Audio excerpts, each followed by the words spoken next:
All right, Morphe, your cue. All right. So, thank you and welcome to Dungeons and Dragons. I swear to God, this is about Dungeons and Dragons. Crunchy letters.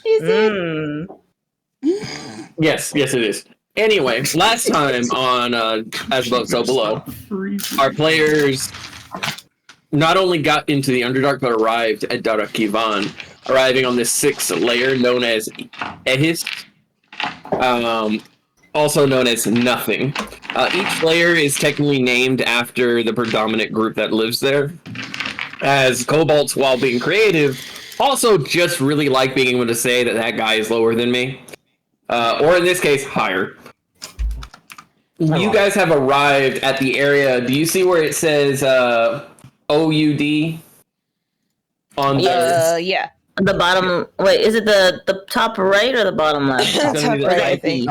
Top right. You guys arrived through that entrance, the OUD, and you're actually right where that third pillar, that stone pillar that's close to the edge where the pit is. You are there looking over the edge. We're about to break. I want to point out that the blue lines on this paper represent 35 meters or 115 feet. There's no blue lines. No, the page. The page itself. Oh. Going up and down. So the distance between those blue lines is equivalent to 35 meters or 115 feet. So this is quite a big area.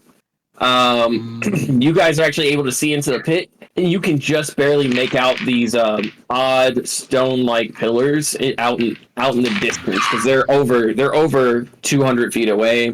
But it's dark. It is very fucking dark in this area. Those who have dark vision can see those pillars. Those who do not have dark vision, you do not. Now, I also want to point out, dark vision is black and white in low light. Fine by me. You do not see color. All right. Yeah, I was thinking as much. I was like, I can still see. That's all I care about. Yep. Now, Ragnar, you know this area. You know the space that you're in. Okay. This is actually where most adventurers enter, and after searching around and not finding any entrances, they would normally go north. However, if you look on the map, you'll see that there's these squares that lead into a line. Ragnar, you know that means it's a trapped path. Yeah. Essentially, kobolds are stationed inside the walls to stab at you with pointy sticks and stones. And many adventurers tend to die in these places. Kobolds are well known for their traps. This is something that everyone knows. Kobolds are well known for their traps. Kobolds are well known for just taking control of an area. And if you have to run into a kobold camp, most adventurers who are well into their years will say, "No, I'm good." And they've lived that long because they decided not to run into the kobold camp. It's kobolds and fucking goblins. Both of them are that bad. Now, I will say this, Ragnar. You were sitting up front, correct? In the carriage? Yeah. I wanted to do a quick thing because we talked about actually making a plan, but we didn't actually do that while we were on the way. But I had an idea that I came up with. All right, go. Seeing as we're supposed to be going down here and there's like hundreds of kobolds, blah, blah, blah, blah, I have an idea that might kind of help. We still have to get to the bottom, so this plan won't like come into play until we get to the bottom where everybody else is. But I was thinking, honestly, I could probably go Dave Nar into a one-on-one fight, and we kind of just go from there. Because he seems pretty hung up on the fact that the ancestor chose wrong, so... So you want to play off of his own weakness. Exactly. Plus, gives me a chance to kill him, because he's not leaving here. I'm telling you that now. No, we completely understood. Well, I mean, I understood that. He also seems very attached to my mother. Yeah, kills two birds, one stone. Get the fucker out of the way, so you guys can actually get to your mom. Bitch, no one told you to change the music. Continue. And here Dragon's you having a see, moment. here you see the dark urge in his full form. I had music on and I put it on loop and it keeps fucking changing. Like, bitch, stop it. Ragnar's headphone jack came out of the port, and then we heard everything on his iPhone. So, Ragnar, so your plan is to just go in by yourself? Oh, hell no. The fuck? I'm gonna die. Well, The I'm plan confused. Okay, we have to get to the bottom. Doc obviously gave us the idea of talking to the people up top, which, honestly, do I remember what cast the people who are in charge of traps are? They're your cast. Cool. We could probably start with the people who are manning the traps up ahead. There's traps up ahead. Yeah. What traps? Should You we? don't see them? No. Wait, if I have dark vision, do I see them or no? No, you do not. Yeah. So, Gregnar, just to let you know, the traps are quite a far ahead. It's just that you Oh, yeah, know. no. I know where they are. I'm not waiting until we're literally in front of the fucking traps to say all of this shit. Yeah. Fucking hear us. Now, Gregnar, Uh, I need you to do me a favor. Can you roll a history check for me? ooh, I'm okay at those. And let's see. Fran, you're a bard. Go ahead and roll that for me. Hey, Tony, Yeah. everybody, let's go! Yeah, a history check as well. All right. Let's see it. And what'd you get, Gregnar? Hey, Tony, root beer, goddamn. Ragnar's having a lot of possessions. There's my D20. When your character suffers from being possessed, and it's Nat just 20. nat 20. Okay. Yeah. So, Babies. what is y'all's passive perception? Oh, Everyone? Don't do this to me! Don't do this to me! Wait, everyone or just? Everyone. I think mine was. Hold on. Don't do this to me. I It's have the 10. lowest It's 10 passive plus whatever your perception. perception is, right? Yep. 17. 9. Mine is 11. 11. Hold on, my character sheet froze. Give me a second. Hold on.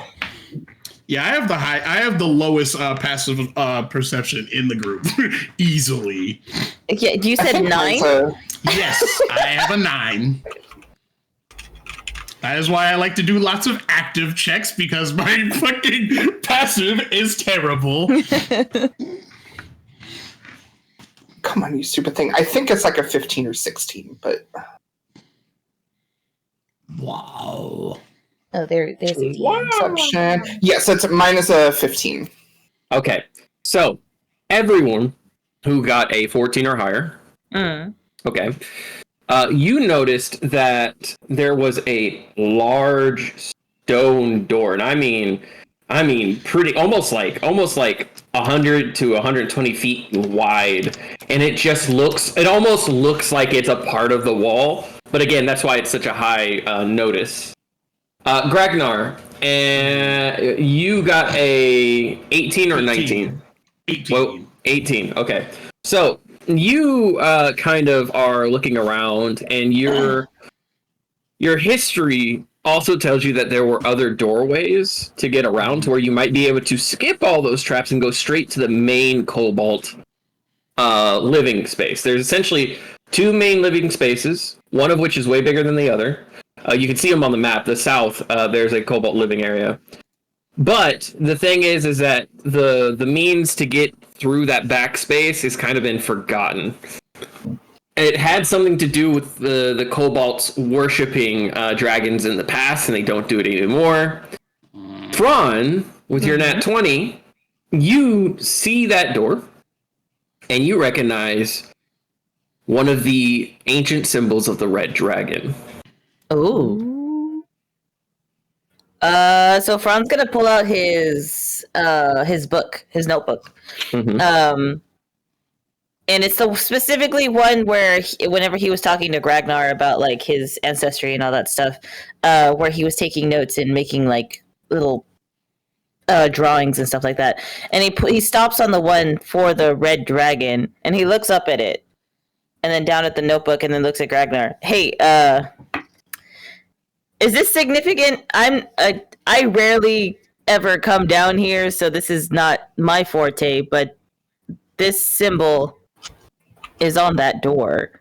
And he's gonna like grab Ragnar by the snoot and like slowly turn his head towards the door. Oh, yeah, that's actually where we need to go. Oh, is it? Gragnar, you've walked past this door plenty of times when you live down here, but you've never really looked at it because it's always been sealed. You realize that the symbol on that door matches the symbol of the dragon's head and eye on your key. Oh, did we find The it? key. For the loot. Get Sam. What? Stop it. I don't think Sam knows about that. The pirate in you is coming out. Which key? Because I have two. I have The Dragon Horde key. Never mind. The Dragon Horde Okay, key. ignore me. Said it matches the key. It matches the key's eye design, the symbol of the red dragon.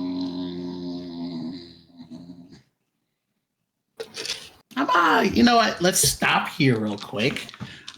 I'm assuming this door is not big enough for this big ass cart to go in.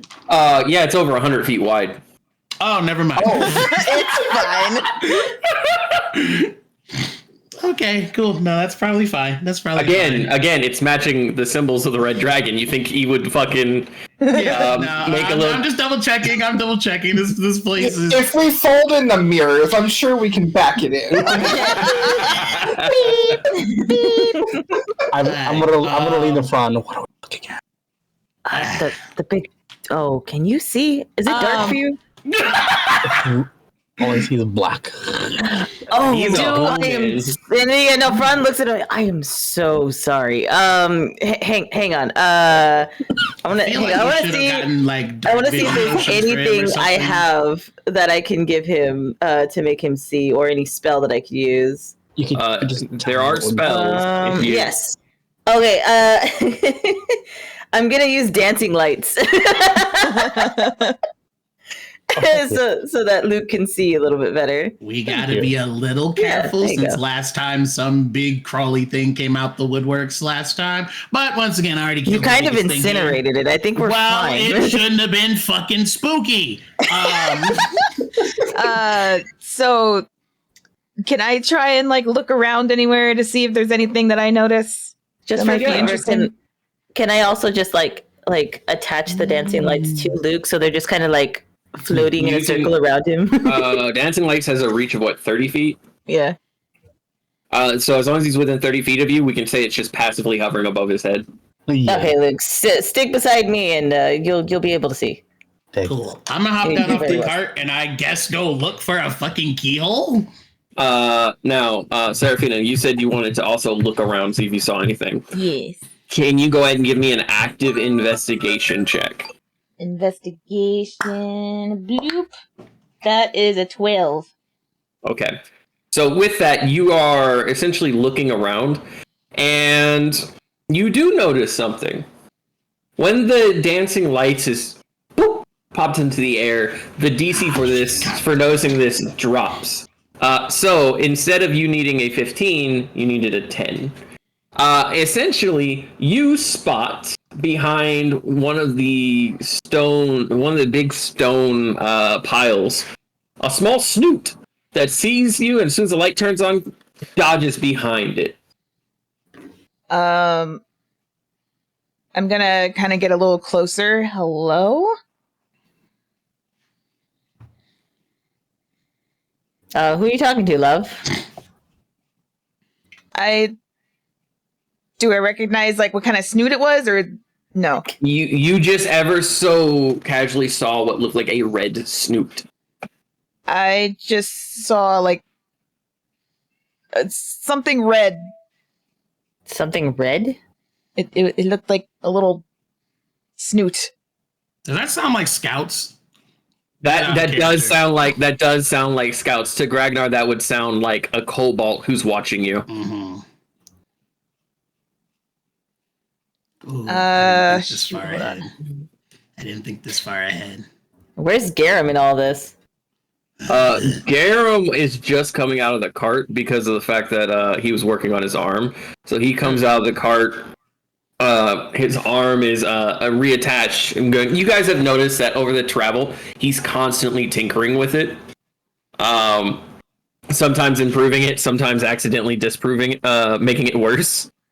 In fact, I have a D4 I need to roll to see if he's good. His motor function. Can I try speaking in Draconic? You can try speaking in Draconic if you would like. I'm gonna speak to Draconic in the general direction where I saw the snoot. Okay, what do you say? Hello, we're just passing through. That was not the right thing to say. Well, I don't fucking know. I've never been down here, Ragnar. Wow, you gonna? Never mind. Oh my god. They usually don't like people passing through, hence all the traps. They're with me. I'm gonna also say in Draconic. They're with me. We're here to talk with the dragon. Now, let me point out, Gragnar, that your Draconic tongue is a combination of Undercommon and Draconic. It is a kind of mixed, broken language that oddly derives from y'all's history, but you don't know exactly where. Again, you weren't educated on that. Think of it as like a colloquialism. So when Gragnar speaks Draconic, Seraphina, it's almost like if you were a person from America running into somebody who's like from deep speaks proper. No, Seraphina speaks American English, whereas She's a Ragnar, noble. Ragnar is speaking the equivalent of like, y'all know the gorillas, right? Yeah. No. Ragnar is speaking like Murdoch would speak. Oh my god. So we've got hello there, kind sir. We are just simply passing through versus hey yo, we're coming. Hey, yo, why you snitching? Ragnar, what do you say? Ignore her. We're not passing through. We're here to talk with the people down below. And honestly, you. You hear a voice respond to Gragnar. Cast. Oh, Cast? God, I don't fucking like this. Wait, what did he say? They said cast. Oh. Does it really matter? I'm chosen of the ancestor. And you see a eye poke out, and you see another pair of eyes poke out from behind the stone, which, Seraphina, you looked around the stone, you didn't see anybody. And then you see a third. And the three of them look over to you, and they're kind of squinting with the bright light coming out. Now, here's the thing. There is light in this space. That's why, from the dancing lights. And as you look out into the into the center of the pit, you can see like a greenish bluish glow, but it doesn't go too far. But for kobolds, that's perfect. That lighting is perfect for them to see as if it's daytime here. That's like the rocks in the ceiling glowing, right? Yeah.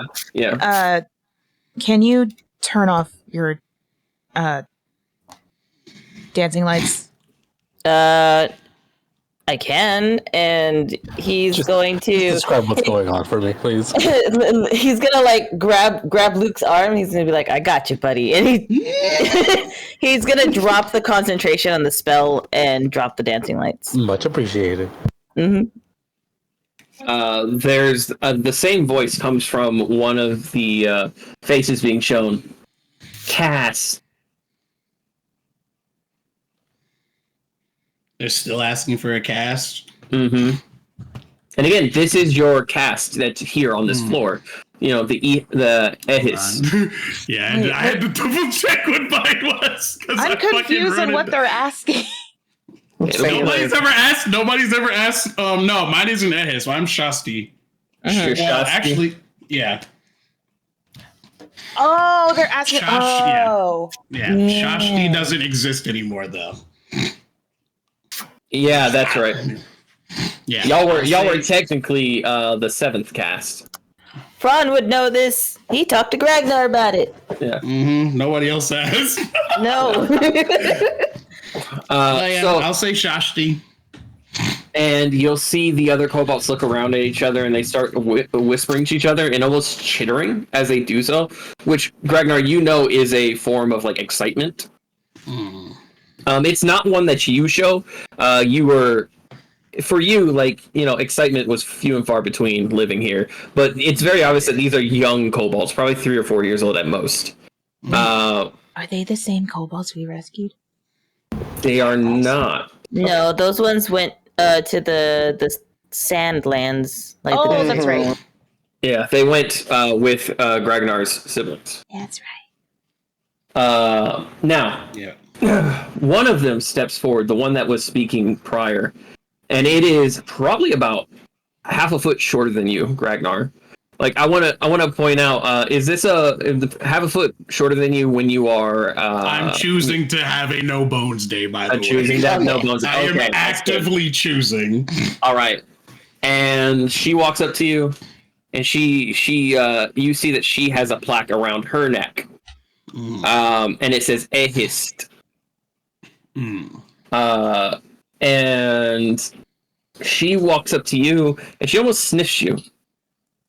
She goes, "That cat's not alive anymore." I will literally go into my bag and pull out my Blackstone tablet.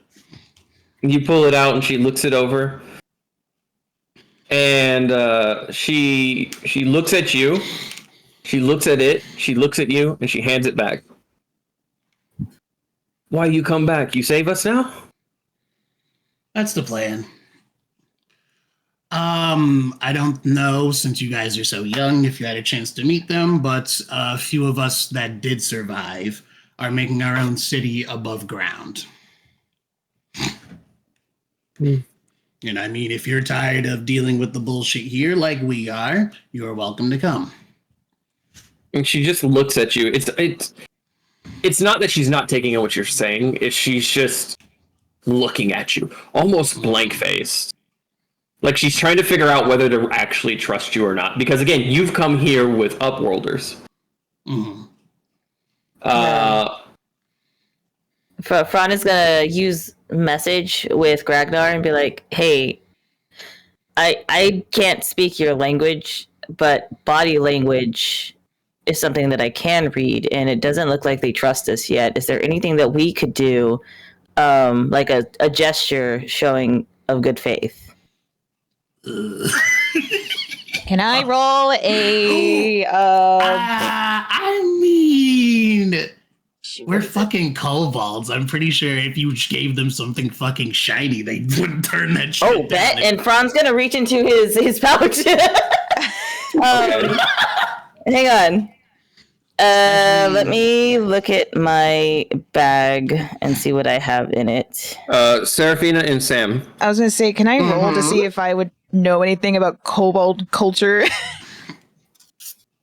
Sure, you can roll a intelligence because it would be a study for you, something that you studied. Roll an intelligence check for me, Sam. What is your passive perception? My passive perception is a 15. Okay. My intelligence roll was a 17. Okay. Do you have night vision? Me? Sam. I don't have. I have dark vision. You have dark vision. Okay, that's fine. Yeah. Okay, you have dark vision. You notice, Sam, movement in the distance. Small, probably about the same height as Gragnar. There are things moving between stone piles and rocks and things like that. And as everyone is talking, you notice about 10 or 15 individuals moving. Seraphina, you remember fairy tales about kobolds because they were not commonplace. There were fairy tales about kobolds, and they were usually tied to dragons, as in being the first children of dragons. Okay. Dragonborn are said to come from a different plane of existence. They were brought to this world, and from there, the religions that developed for followers of different draconic deities, as well as a large group of Dragonborn that do not worship anyone. In fact, they refuse to worship any form of deity. But you recall the story of Slippery the Kobold, who would slip into houses and take shiny things and slip on out, and he would always leave something dull behind. So, like, if he stole a bracelet, he left a stone that was shaped like a bracelet. If he took a statue, he left a pile of rocks. And he was known as a trickster who would steal things from bad nobles and leave them what he thought was equivalent. And in some cases, ruining entire households by running out with the family heirlooms. Okay. So Fran is going to walk up, like, cautiously, like, slowly, up behind Gragnar, and I'll even mumble to them that he's safe, he's with me. And Fran is gonna, like, kneel down so that he's at least almost at eye level with them, because I imagine they're much shorter than he is. Yeah. Right? Yeah. They're about half a foot shorter than Gragnar. Okay, so he's I'm 4 foot, something like 3 feet. Yeah. So Fran is gonna kneel down to try to get on eye level with them, and he's gonna reach into his pocket and he's gonna pull out, going strictly off of what Gragnar likes, because that's all he has to go off of with kobolds.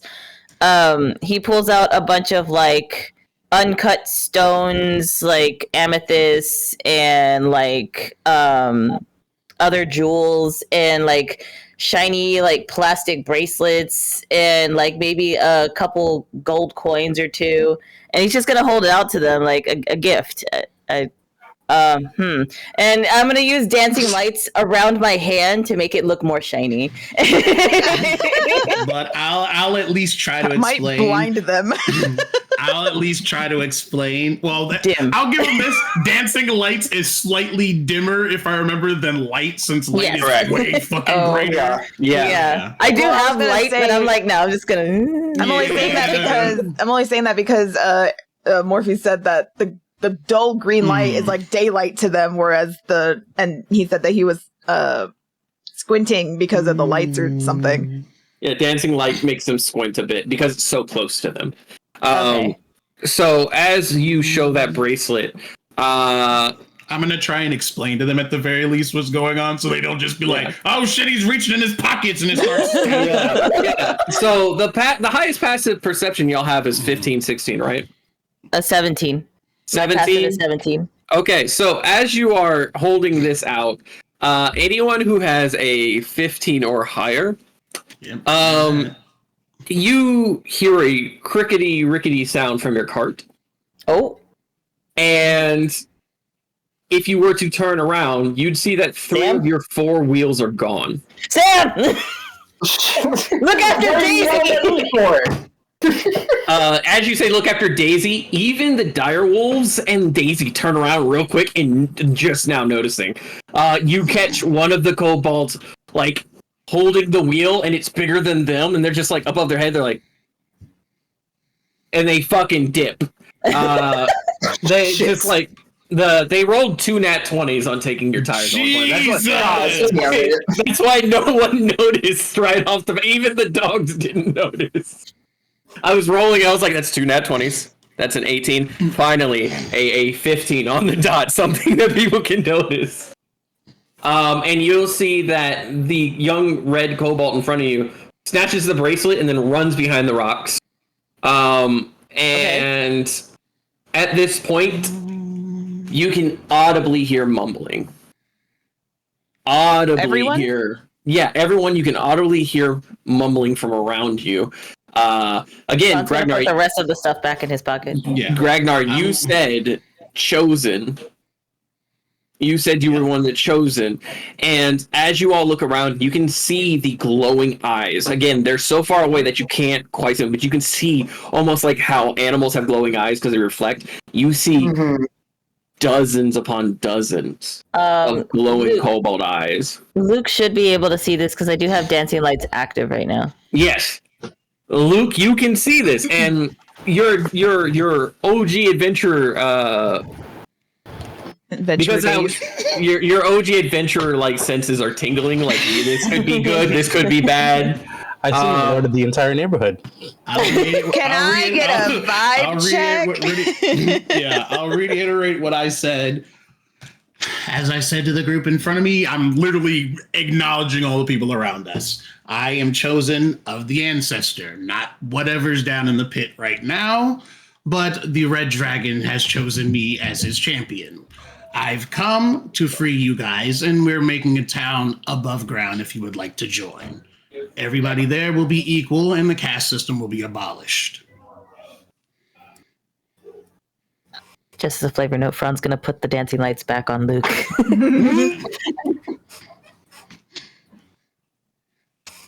I did say all that in Draconic, by the way. Oh, I think there's somebody downstairs. We have to wait. He had to mute himself. All right. Yeah, forgive me. Roommate was heading out with his friend, and it causes the dog to bark. Buddy. So when you say this, you see an older dragonborn come forth, and she is A dragonborn? Yeah, an older dragonborn steps forward. Oh shit! And she is old and decrepit. She's only about 5 foot, and that's because she's hunched over. And she comes to you, and she looks up at Seraphina, and she looks at Fran, she looks at Sam, and she looks down at you. So they weren't full of shit. Nope. Who? The kobolds. And she's saying this in common. And she is covered in rags. She is covered in rags. Seraphina, you notice that she is holding a staff. She's practically holding herself up, and there is a signet ring on her finger. Do I recognize the signet? You do. It's one of the older houses of I just spaced the city's name. Your city. Ashengard? Ashengard. It is one of the older houses of Ashengard that, from what you could remember, were against your uncle, but like you haven't heard anything about them in a long time because you haven't been there. You don't know what's going on in Ashengard. You do know that your uncle, when he took over, ran some people out, but she is apparently wearing the signet ring of an old house. And she also, it's the Fernal house. The Fernal house? Yeah, the Fernal. Fernal. R-E-E, that spells free. Credit report that can That's, be. I'm gonna look at her and say, that's an interesting ring. And she looks down at the ring, she looks at you, and she goes, "What ring?" And she flashes her hand, and with a sleight of hand of 18, the ring disappears off her hand. And she goes, "I don't know what you're talking about." And she just looks at you. Insight check. I mean, you can roll insight, but you know she's full of bullshit. Yeah. It don't take an insight roll to know that was bullshit. Like, I saw that ring, bitch. Like, I have a sneaking suspicion you're lying to me. I guess, oh shoot, how can I word this? Are you part of that house? And she looks at you and goes, "What house? Anyway." And she just immediately looks, she goes, "What house?" I assure you, I'm not here to cause problems. "Oh no, adventurers never come down here to cause problems." Yeah, but are they usually children of dragons? "I'm sorry, the what?" Children of dragons. Chosen of the red dragon, chosen of the white dragon. I'm gonna wave. No, because the chosen of the white dragon is an exiled princess. That is a whore. That is my wife. Well, The way Did I you are hear dressed, you that forget correctly? that you purposely stated when you decided to dress the way you do that you wanted to look like Sam, a pirate whore. Was I'm your not dressed in that anymore. That's true. You did say I that. have not been dressed in that in like ages. you kept the style up. You did say you were going to keep True. similar style. So she Sam's just not so sure about that at all. and I take it since you're saying husband, you're the gigolo. The what? And she turns around towards the kobolds and kind of waves her hands down. It's fine, my children. They're just idiots. I hate Bard stereotypes so much. And he, like, God, stereo, you're a bard? Ryan, You are not helping your case. I'm just gonna That's go over to really you dumb. and put my hand on your shoulder and be like, "It's fine." So you wish to talk to the cast, At least the lower ones. I know the higher cast aren't exactly going to be too on board with me getting rid of the caste system. You don't know what's been going on down there. I think at this point the emeralds would be more than willing to give up almost anything for safety. Well, You have no idea who the emeralds are. nope. Yeah, I'm just gonna let you because you stated you only know the first three I casts. have no Hold on. idea. Since I saw what I saw, can I make a roll to possibly understand what she means? insight? That would An be insight check, sure. Roll an insight. But this is referring to Gragnar's cast, and the only one who has ever asked Gragnar about his cast system or anything like that would be Fran. So you Okay. can roll an insight to see. I'll give you Yeah, I something. got a 3. I don't know shit.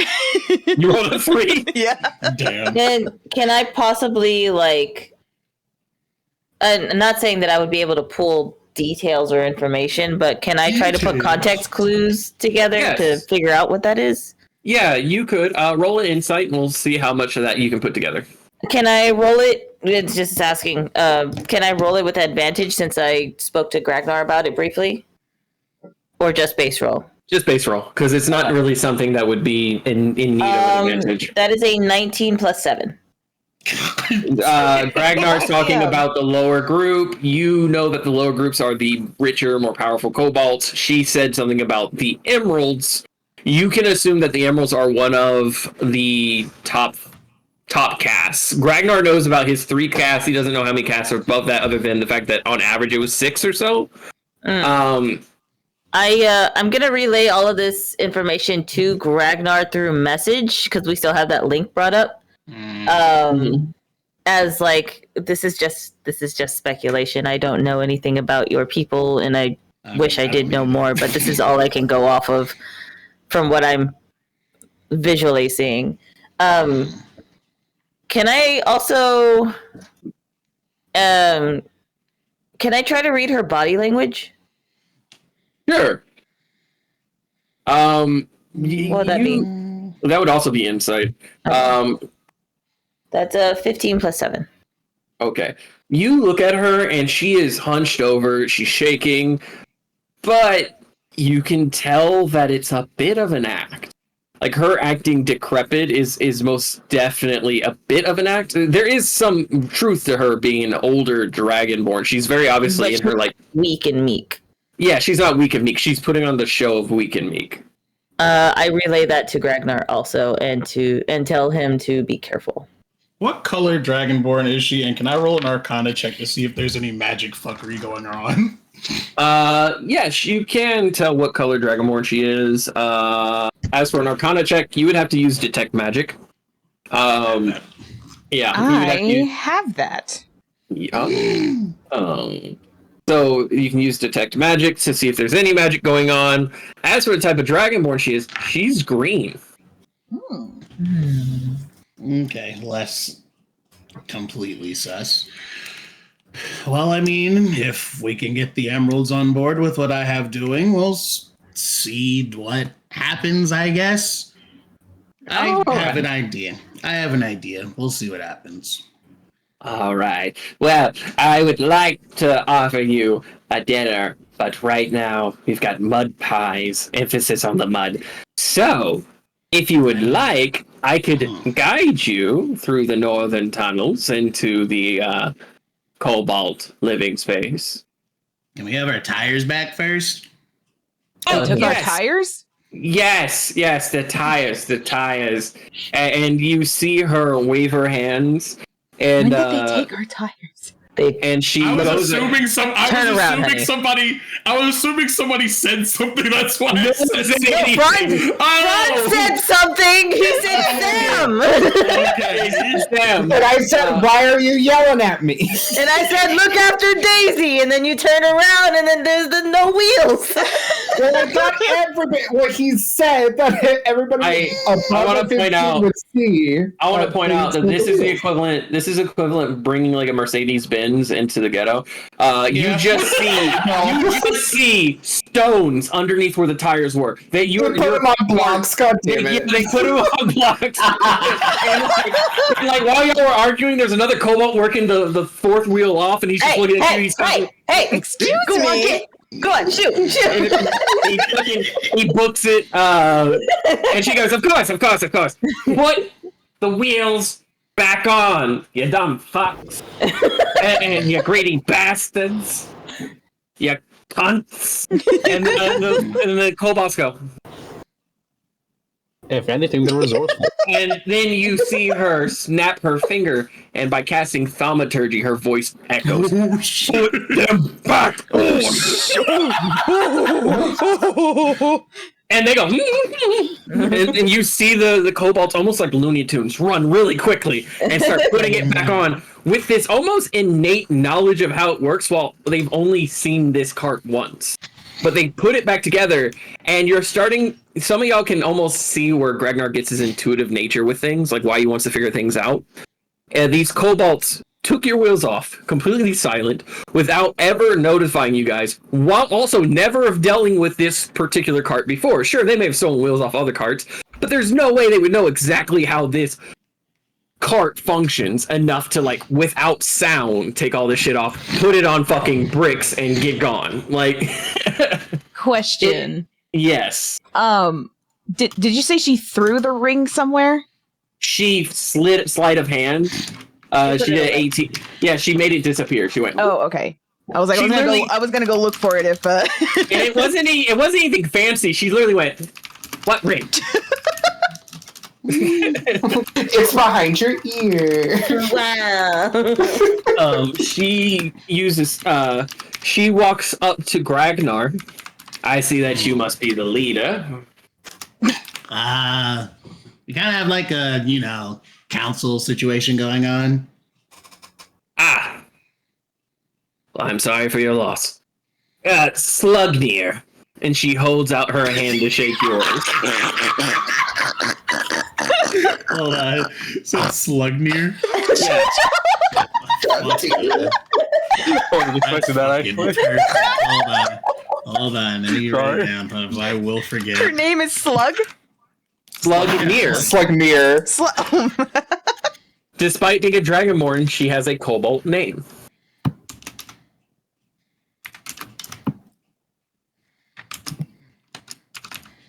I'm gonna put old in quotations. Old Dragonborn. This is what she looks like canonically to me. Let me pull it up. Oh my god! Mike Wazowski. Ragnar, I'm always watching. I'm always watching. Mr. Wazowski, did you turn in your paperwork? Ragnar, did you turn in your slate? Sam, I'm always watching. Lord. What ring? But yeah, I guess lead the way. We'll follow behind. I'm going to actively keep a watch out as we're walking. I do not want to walk into an ambush or I'm murdering motherfuckers. She leads you to the north, away from that southern door that you thought you might have the key for. And I'm gonna kneel down to Gragnar real quick and whisper to him a question. Should we keep our heritage a secret right now? Heritage. The dragon shit. I literally just told her that. Well, I mean, I literally just told her that. I mean, from other people. You maybe know, don't tell. Maybe Greg, don't tell the emeralds, but we'll see. You know that, like, on this level, like, no one keeps their mouth shut about shit unless it's theirs. So, like, rumors about other people and information, like, you told them, everyone will know by the time you get to the village. Yeah, it's like, yeah, I told them that's gonna spread like wildfire. Okay. Yeah, it's fine. I guess just don't tell the emeralds. Ron is going to be making a mental note and a physical note saying that Cobalt's great for information sharing and lies and slender. Yeah. I mean, when you live underground and the most exciting thing to happen is that there was a rock slide 3 weeks ago, you know, spreading rumors and talking, it tends to happen. Or they're like, this one adventurer came through and he looked like a fucking bowling pin. You are led through the north, and you see that northern path, right? That leads out from the area you're in? I gotta pull it back up. Yeah. Okay, so you see that northern path, and you're actually going to come upon a trapped path. So, Gragnar, with advantage, I need you to roll a perception check. You said you're leading the pack. Yep, who's at the end of it? I am wherever Fran is. I'm behind Gragnar, actually. I'm with the wagon. I'll probably be back there with the wagon also. Luke and Sam will be bringing up the rear. Okay, so Sam, you are in the wagon, and so it's Luke. I want y'all to work together. Each of you roll one die, and whoever gets higher, let me know. Okay. That was an advantage. Just a flat roll. Are we rolling for anything? You're rolling perception. Perception? Okay. Can I help Gragnar? Gragnar's already rolling. Yeah, Wait, what are we rolling? I'm sorry. You're rolling perception. Oh, okay. Yep. Sorry. 7 and a 2. So 7. 12. Are we all rolling? Yeah, you know what? Anyone who wants to roll a perception check at this time, do so. And if you wanna give yourself some help or give someone else some help, just let me know. Fran, help me! I have terrible perception. Just see better, forehead. God. With my 25, can I just help Gragnar? Well, fine. Okay. Sam and Luke, what did you get? Perception-wise, 18. 18. Okay. I got a 9. Okay. So, yo, Luke, you're on the back end, and you see this ahead of you. You see what looks like small carvings in the walls, but you can't quite make out what they are. Fran, Gragnar is looking around, but he's looking around so hard he's missing things. Do you ever be like in a hall that you're looking so much down like the aisles of a grocery store that you're actually missing what you're looking for? Yes. Gragnar's overly focused. He's paranoid. He's overly paranoid and focused. You watch the old lady walk as she's whistling, and Fran, you notice not only a change in her whistle, you also notice that there are spears in the wall that then work backwards as if they're moving away as her whistle changes. Hey, Gragnar. Sorry, go ahead. Go ahead. And she continues to walk forward, and even with your, 25? Yeah. With your 25, you see her where it looks like she walks through a wall. Oh. And suddenly, there are spears behind you, there are spears in front of you, and you hear her go, "Don't worry about it. They're just paranoid. I suggest you do put your hands up, though, and allow a full investigation of your card." I'm gonna do that. I'll do that also. Oh, they weren't hieroglyphs. Think of it as when you enter a city and they check things, only with way more willingness to stab you through, like a pincushion. I'm literally from you. We have never done this, but what are you looking for? And she just goes, "Shh. don't give away the secrets, Gragna. And it's very obvious that she is not normal. But as you all are standing there, do you put your hands up? Yes. Yeah, I immediately did as soon as you said it. Yeah. No. Bron's gonna like Hell no. slowly pick his hands up. Like, this ain't my territory. I don't know what the fuck's going on. I only saw this shit. And again, Can I also using say message. that? Or go ahead. Oh, again, using message. I'm gonna tell Gragnar exactly what I saw while he was trying to hyper focus on everything else. I am also going to kind of put my back against Franz just to make sure nothing's gonna fucking. Yep. Sam, as you are like sitting on the front of the cart with Luke, you can actually look up and see that there are kobolds on the ceiling. They have gripped themselves to the ceiling, and they were always there.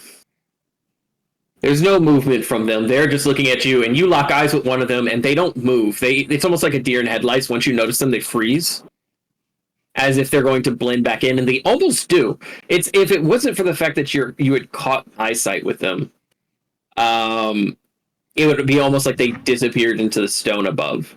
And with that, though, there are kobolds that seem to step out from the corners of where there is no entrance or exit, as far as you can tell. Gragnar, you know that there are small, thin, like, carvings out of the wall that, because of the way caves are made, you won't notice it unless you know where to look. By the way, this is a real thing in caves, in which you can walk past entire cave entrances and not know they're there. Yep. And you'll notice it if you're coming back the opposite direction. You'll If only know anyone has ever seen the labyrinth, that's a good exactly example. What it is.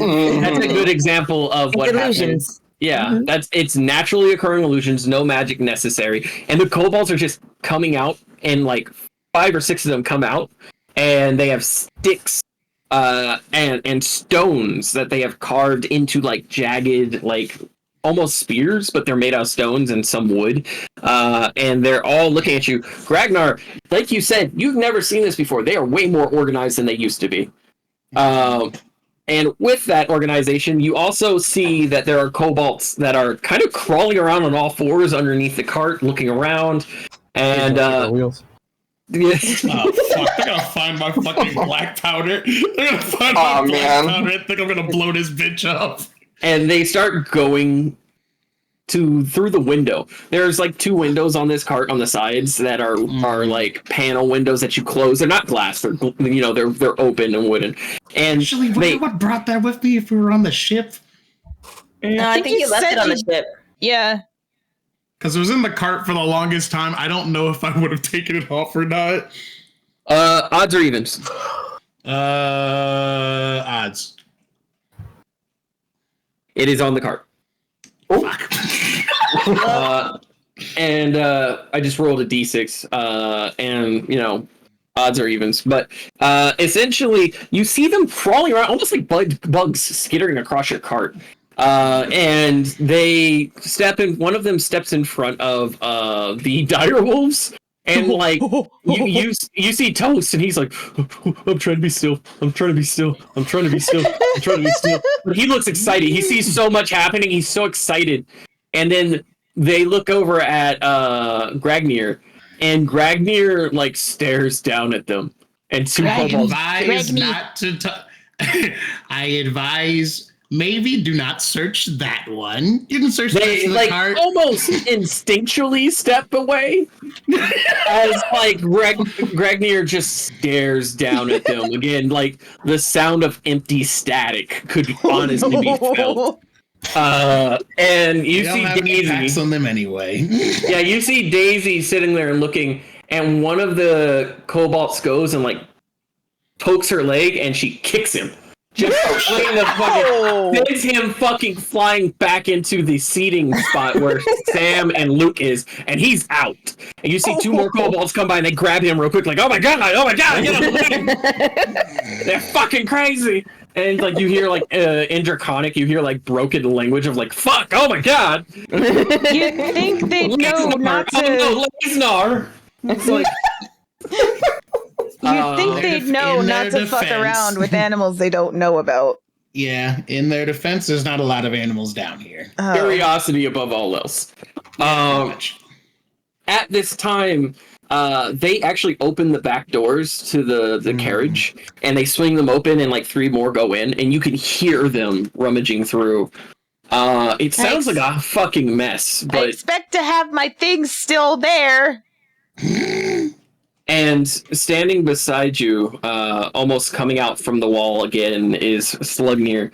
Now, they'll make sure everything is back in place, but they do need to make sure you're not bringing a thing like, I don't know, black salts. And she looks at you guys as if trying to read your expression on black salts. I don't have black salt. I do have black powder, though. Ooh, explosive goodness. I'm gonna look to. I was gonna say I'm gonna look to Fran. Put on a roll a performance check, both of you. Oh, bet. Serafina, you as well. Yeah, I'm trying to pull up my. That is a dirty 20. Nice. Mine is also a dirty 20. I want you to know, I rolled a 6, and I get a plus 14 to my performance. Jesus Christ, Fran. All right, God. Anything short of a critical fail. I look forward to the day you get a critical fail on performance. You get a 1. Oh my god. Because it's going to be the day you're going like, man, this is what it's like to be mortal and suck. Ugh. Bards are great at charisma. Charisma. Whee!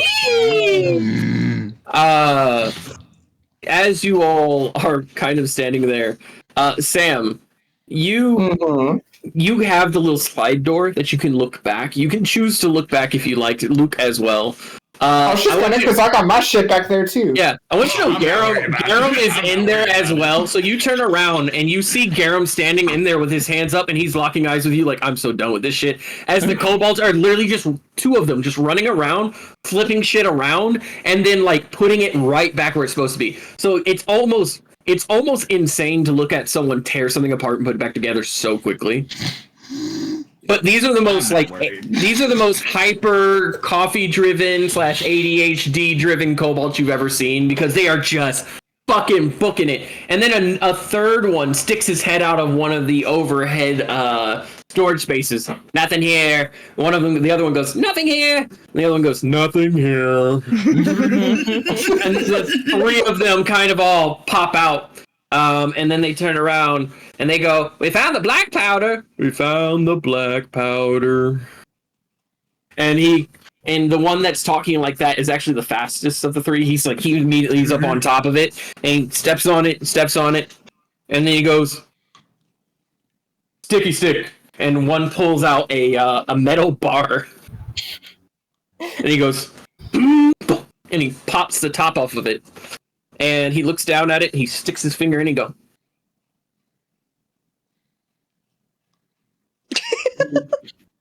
Oh, wait, I don't have the camera. Black powder. Good shit. Oh. Pure.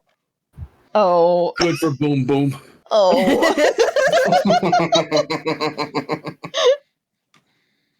Not from one of the kingdoms. It's black market. Black market. Why does he hold himself like Jim Carrey in that one skit where he's doing like aerobics? Oh my god. And he goes ahead and he puts it back on and he takes the sticky stick, he whacks it to put it in place. He pops open the other barrels, he checks those as well, and he confirms that they're all from the same place. He closes it, and then he proceeds, sticky stick, put away! And he holds it out, and the other kobold grabs it, and he's like, sticks it up a rag. He's not wearing clothes, he just sticks it up a rag, and he holds it there, and he runs out. And the other 2 also run out, and then just disappear into the walls. Did we just see a kobold eat black powder? Yes, we did. We sure did. It tastes better than the mud pies. Oh, that's I sad. feel like y'all have seen me eat a lot weirder, but sure. And again, specifically. Slug is like standing. Sure have, buddy. Slug is like staring at Serafina and Fran and just looking at you guys, big, wide eyes. And you guys don't give anything away. Again, that dirty 20s. Fran, she stares at you and just kind of narrows her eyes. You feel... And she sniffs you. You feel too good. And she just kind of slowly slinks back into the wall. Excuse me? What? And she's glaring at you, Fran. She's glaring and she's like... Excuse me? And proceeds to the sticks and the stones that were blocking your path are all cleared. And she goes, go forward. Okay. And once you get to the fork in the road,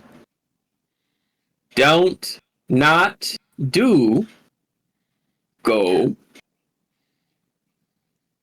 that way. And you see a hand stick out, pointing to the left. So don't go that way? Remember, which way do I remember that we're supposed to go? Ragnar, you remember you go right. Go right at the fucking fork, Jesus Right, Christ. yeah. I thought so. Okay. I'm sure this is all customary. What did you guys install on the left this time? I mean, last time I was here, it was a giant pit that spikes. We moved it to the center. Okay. Don't worry. Unless you beat the weight requirements, you'll be completely fine. I don't think With we're going that to beat the cart? weight requirements.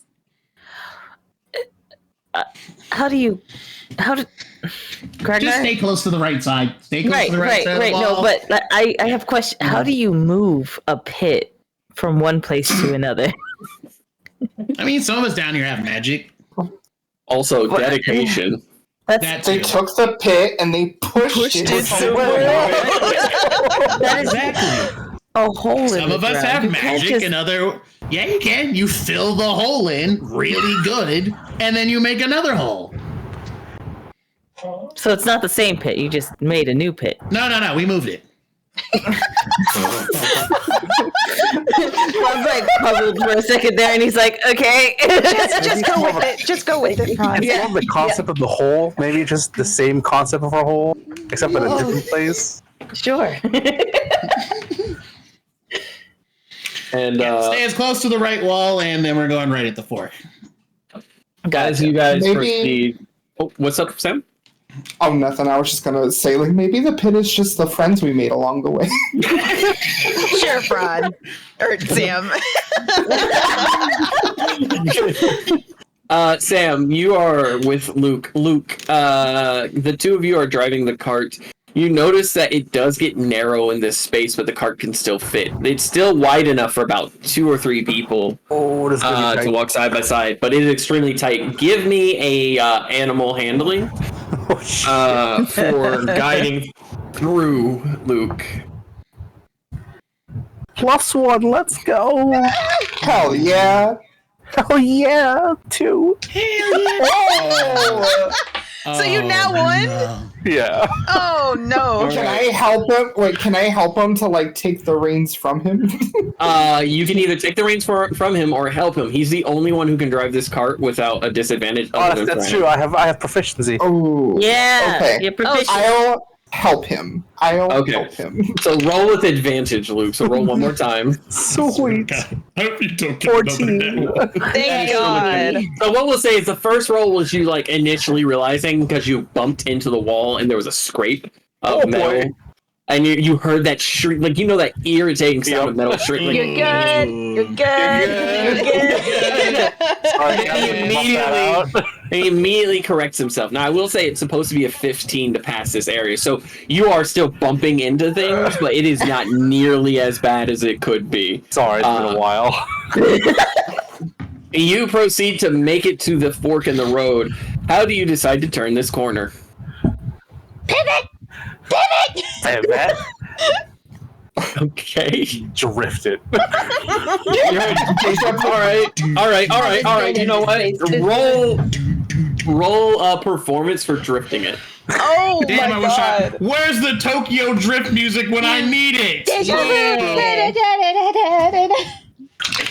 Hold on. Actually, I have it. Wow.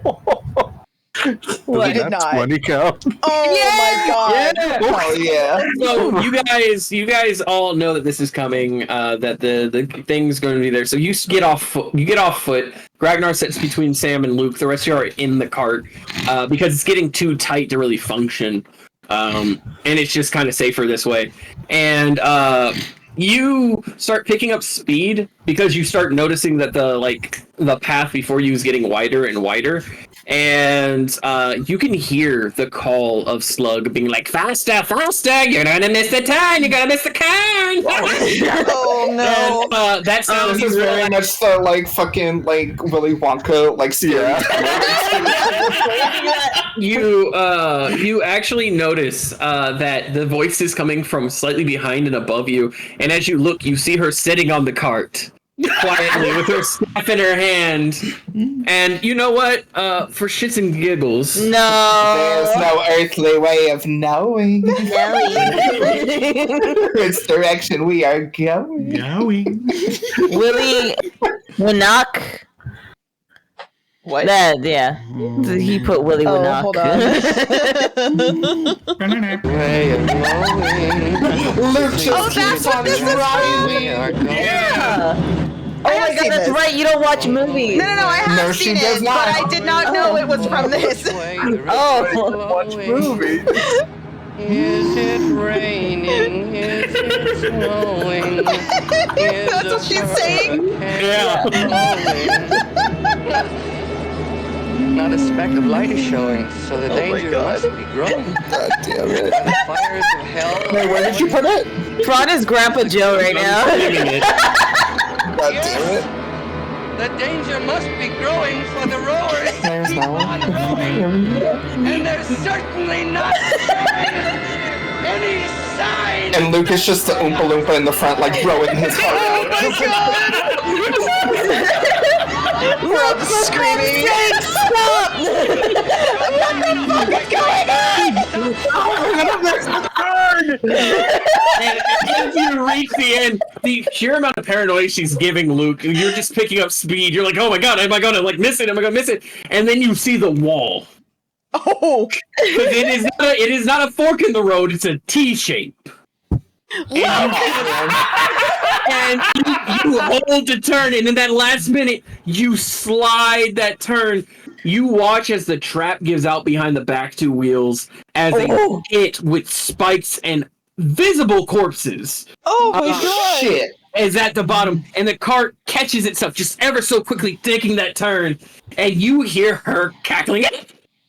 Oh no, it cut out. It cut out. Dude, it cut out, but I could hear Aaron downstairs. As you then go ahead and quickly have to make another turn, because right around that right turn is another turn. And she says, go straight forward. Luke, do you choose to go straight forward into what looks like a wall straight ahead of you? Oh my god. Here we go. No, wait. What are you doing? Guys, maybe it's fine. I saw her go into a wall earlier. And It's a wall. And as she does that, Sam, you look up to see her cackling as she turns into mist and disappears. Actually, you know what? In this moment, Sam's gonna find peace. She's like, is this it? Am I finally gonna die? Is this it? This is preferable. And you find yourself, Luke, going through the wall. You don't stop. There's no abrupt crash. You find yourself going through the wall, and you lock eyes with 3 kobolds standing in your path as 2 of them run away, and one looks up in sheer terror at Daisy and the 2 firewolves and this giant machine-like coming at him, and he goes... You slide to a halt literally inches from him, Daisy's face in his, and he goes, Like a glove. Oh, buddy. and he faints. I'm sure it'll be fine. Luke, I don't know if I should trust you driving anymore, but oh my god. Like a glove. All I can think of is Luke getting up the car. But did you die? Ron is going to very calmly get off the cart. Like he's just gonna step off and help Seraphina off, and then he's going to walk to the side. No, he's gonna walk to the side, and he's just gonna go. Sam's gonna yell back to Garum, be like, Garum, help me off this cart. Garum, help me off this cart. I saw everything. I saw everything. I want you to know that, like, you hear for the first time, like, something's moving. Garum throws open the door, and he is crawling out from underneath everything that fell over. He lost his leg again. And he's just like, he's on his fucking elbows, just like, fucking hell. Oh my god. And he just kind of like holds back on Hurl as he walks. He's leaning on the cart, and he gets to Sam, and he looks shook. There's no seatbelts in this thing. No, there's not. I want you to know, it was like a pachinko machine. It was boom, boom, boom, boom. Like, he's like, his arm is like barely hanging on. It's been knocked loose, and he's just like correcting it, and his legs are shaking. He is visibly like shook because, again, pachinko machine.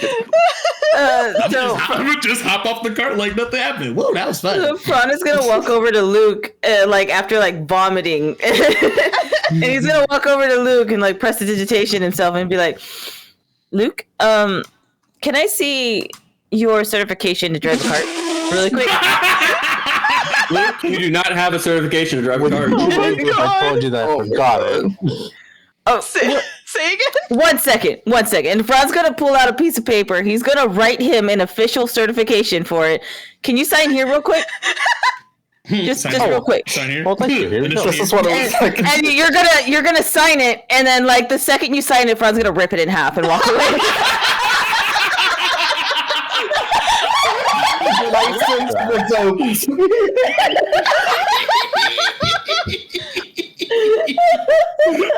But the only two people who can drive a cart are Fran and Luke. So Oh my god, the gift that fucking Sam Question. Yes.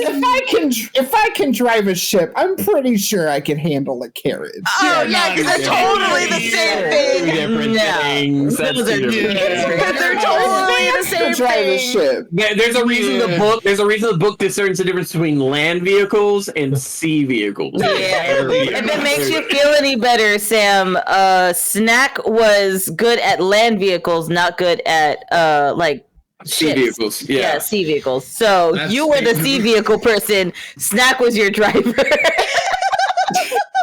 I'm sure it'll be fine. That's gave SpongeBob so fucking hard.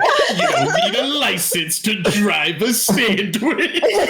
Oh my god. Luke's gonna go pet Daisy. Good job. Yeah, no, Garum helps Sam out of the cart, but he is fucking shook. He's just like, that man, let's go ahead and see, because that man fucking got thrown away. Yeah, he lost 3 HP. Oh, just being fucking thrown around like a fucking ragdoll. You would take damage. You would have to take damage. The amount of fucking beating you were getting. Did y'all, oh my god. Did y'all ride on top of the carriage? Like, where did y'all ride? I'm small. I was can ride inside. in front. I was inside too. Oh, so you were inside with Garum? Y'all were inside with Garum. I forgot about that. So yeah, y'all got played ping pong as well. Hang on. I would like to Shield. No. Yeah. I would like to roll to see if I can like keep myself steady and Seraphina. Okay, so you can choose between a strength or dex to try to like protect yourself. I feel like but if your you're going to dex try is to, better. if you're going to try my to dex help is better. Seraphina, you're going to be in disadvantage. Well, I'd also try it. Okay, so that's a 14, and then that is a nat 20 plus 2, so 22. Jesus. Okay. So with that net 20 plus 2, you proceed to save yourself from 2 out of 3 of the hard hits, like the hard turns. Yeah. Because again, this was all happening very quickly. You were able to stop Seraphina from being hurt during those initial first 2 turns as well. But that last moment where like you whipped last minute and then head straight through the wall. You didn't hit a wall, but you whipped last minute because it's 1, Can we 2, say- 3. I was gonna say, can we say that Garum just fucking lands on top of us at one point? There's that loose cannonball I have back there. Oh, Tina, I want you to know that you locked eyes with Garum in like the slow-mo. Oh no! Oh no. I can't hear what you're saying. Yeah, you're quite. Yeah. You get the Maria as you watch Garum. The Fran grabs you, shield goes off to stop the first one. Fran's shield goes off to stop the second one. Y'all then get slammed against the other wall, but you watch as Garum just kind of like, just in seconds, just accepts it, and he just goes boom, boom, boom. He hits the shelving, the books fall off, he hits the fucking window, his head cracks, you hear the audible snap of it, and then he gets fucking thrown into the ceiling as the cart almost goes back, and he fucking hits the back wall, falls, and then everything just stops and falls on top of it. The two of you, the worst y'all get thrown in. Just call me Angel. Now, y'all have two shields that went off to protect you almost immediately. Like, boom, boom, you're good. That's those dex saves from Fran. You activated them to protect you. And then that last one, you do, in fact, like, when Garum hits the ceiling, you hit the ceiling as well. So, like, you'll each take 1d4 minus 1 damage. So it's not 1d4 minus 1? 1d4? Yeah, so you each take 1 damage because it rolled a 2 and it's subtracted. That represents the fact that y'all did really good with like trying not to. If y'all had failed any of it, like y'all would have taken a d4 plus 1. But it was a d4 minus 1 to reduce the damage. So you could have actually gotten 0. If it rolled a 1, you would have gotten 0 damage. But like y'all just straight up watch Garum like boom, boom, boom. And then you watch him crawl out, just kind of like, fuck my life. And he looks absolutely distraught. I'm not even gonna play you. He looks fucked. That's character. I'm gonna go up to him and be like, "Are you okay?" And after helping Sam down, he goes, "I'm."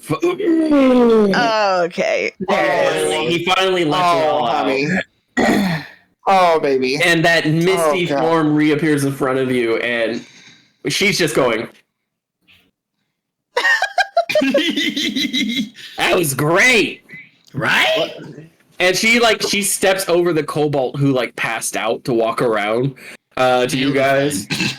And she just goes, "So, welcome to one of our humbled abodes." And you see that a bunch of people have like scurried away. Y'all came through, and they didn't know you were coming through. Y'all just barreled fucking through, and all the kobolds fucking dropped what they were doing and are like just like disengaged. Like disengaged, get the fuck out, hide. And so you look around, and there's like nobody around except for the one unconscious kobold who's like he's foaming at the mouth. He's like, "See what you do, Luke." Hey, I got us here. Sir, might I say that was some of the most enthralling driving I have seen in a decade. And she shakes your hand, Luke, with just absolute fervor. She's just like, brilliant. You're welcome. See, if I ever want to rob a kingdom, appreciative of me. If I ever want to rob a kingdom, I'm giving you a call. And she goes like this. I see what you guys mean now.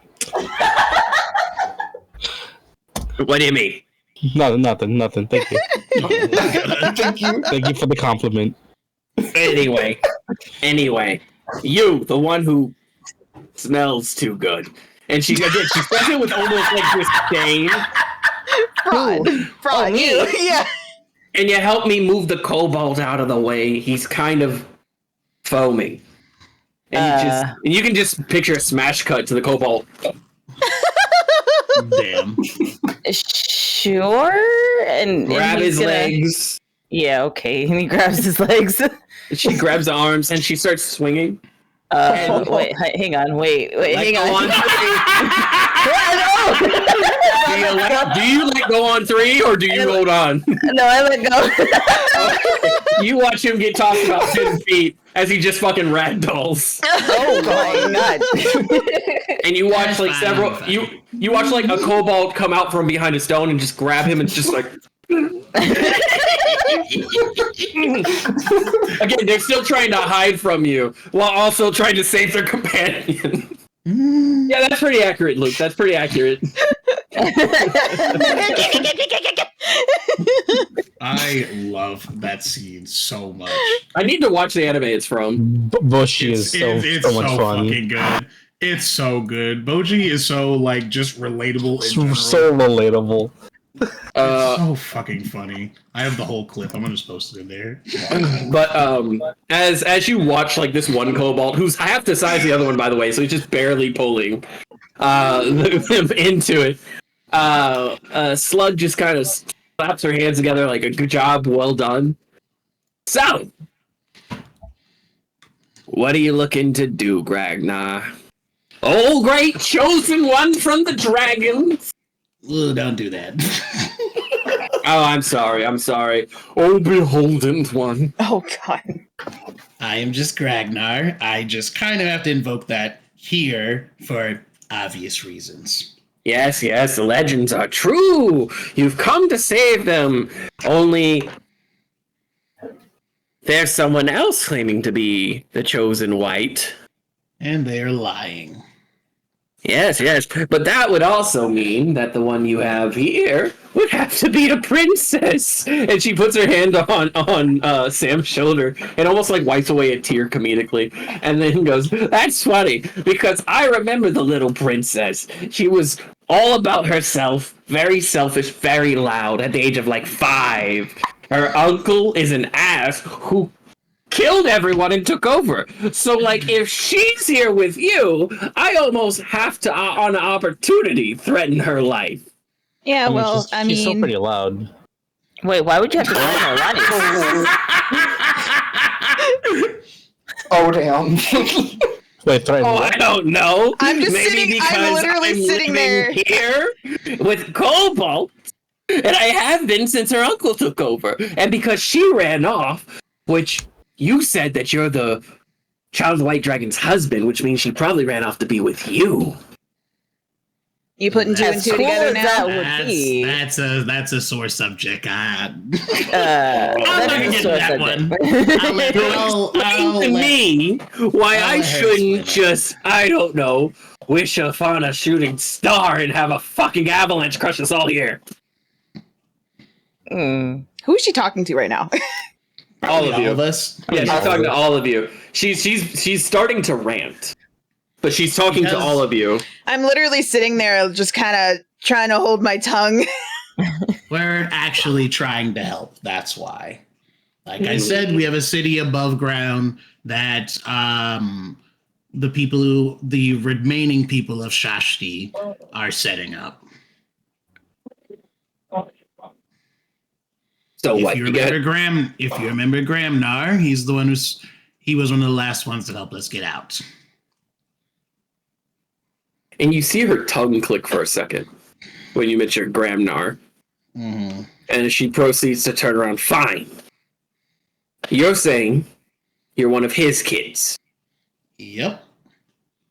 Yep. Me up from the pit himself. And she goes to turn away and then stops. He picked you up from the pit. Yes.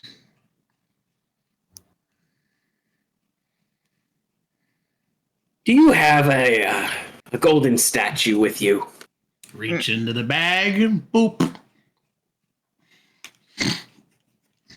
And she looks at the statue, she looks at you, and she looks at Seraphina, and you see her just go, and she spits to the fucking ground, and she goes, fine.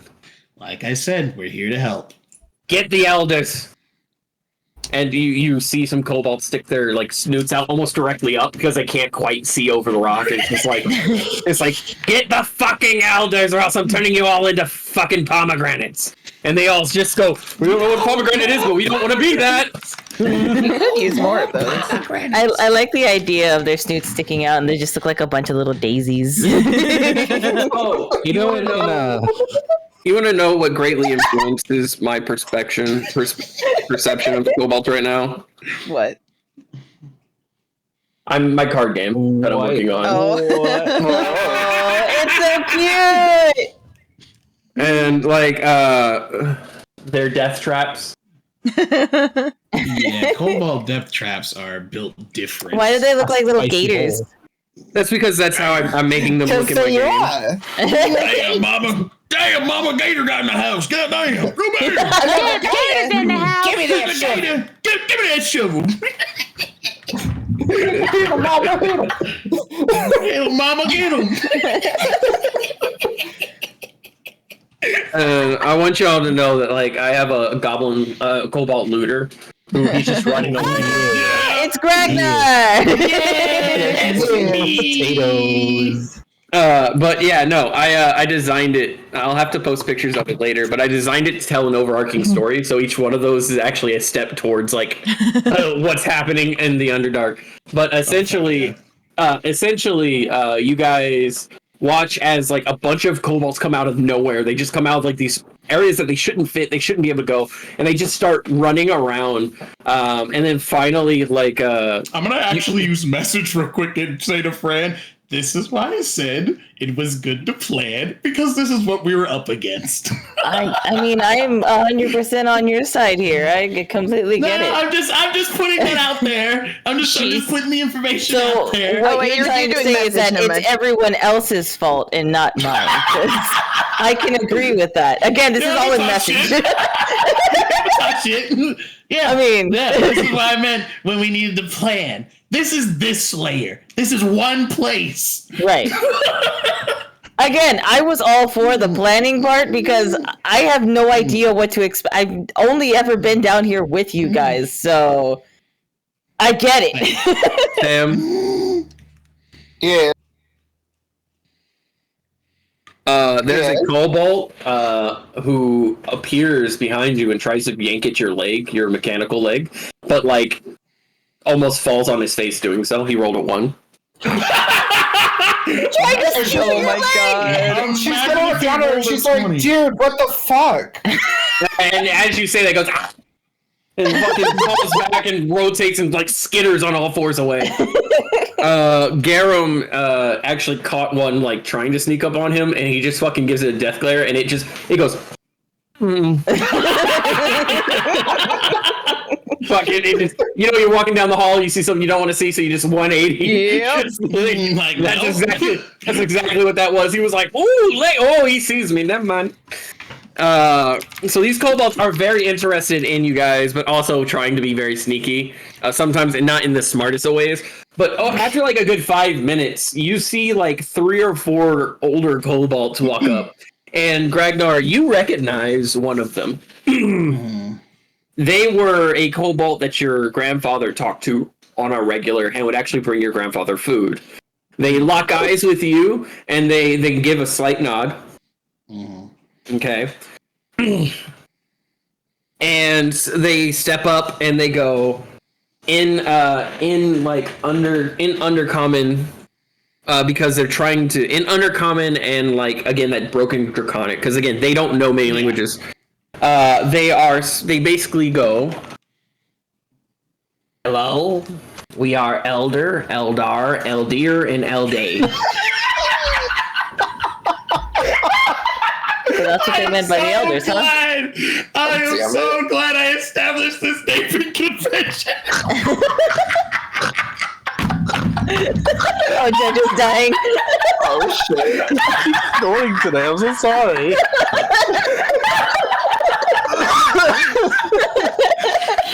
Okay, so we have. Okay, hold on. You have Eldir, Eldar, Aldair, and Elder. Honestly, that's a really cute laugh for Luke to have. Just all great now. These snorting starts. Kobold elders. We have Eldir. And that's literally spelled like the Spanish Eldir, Eldeer.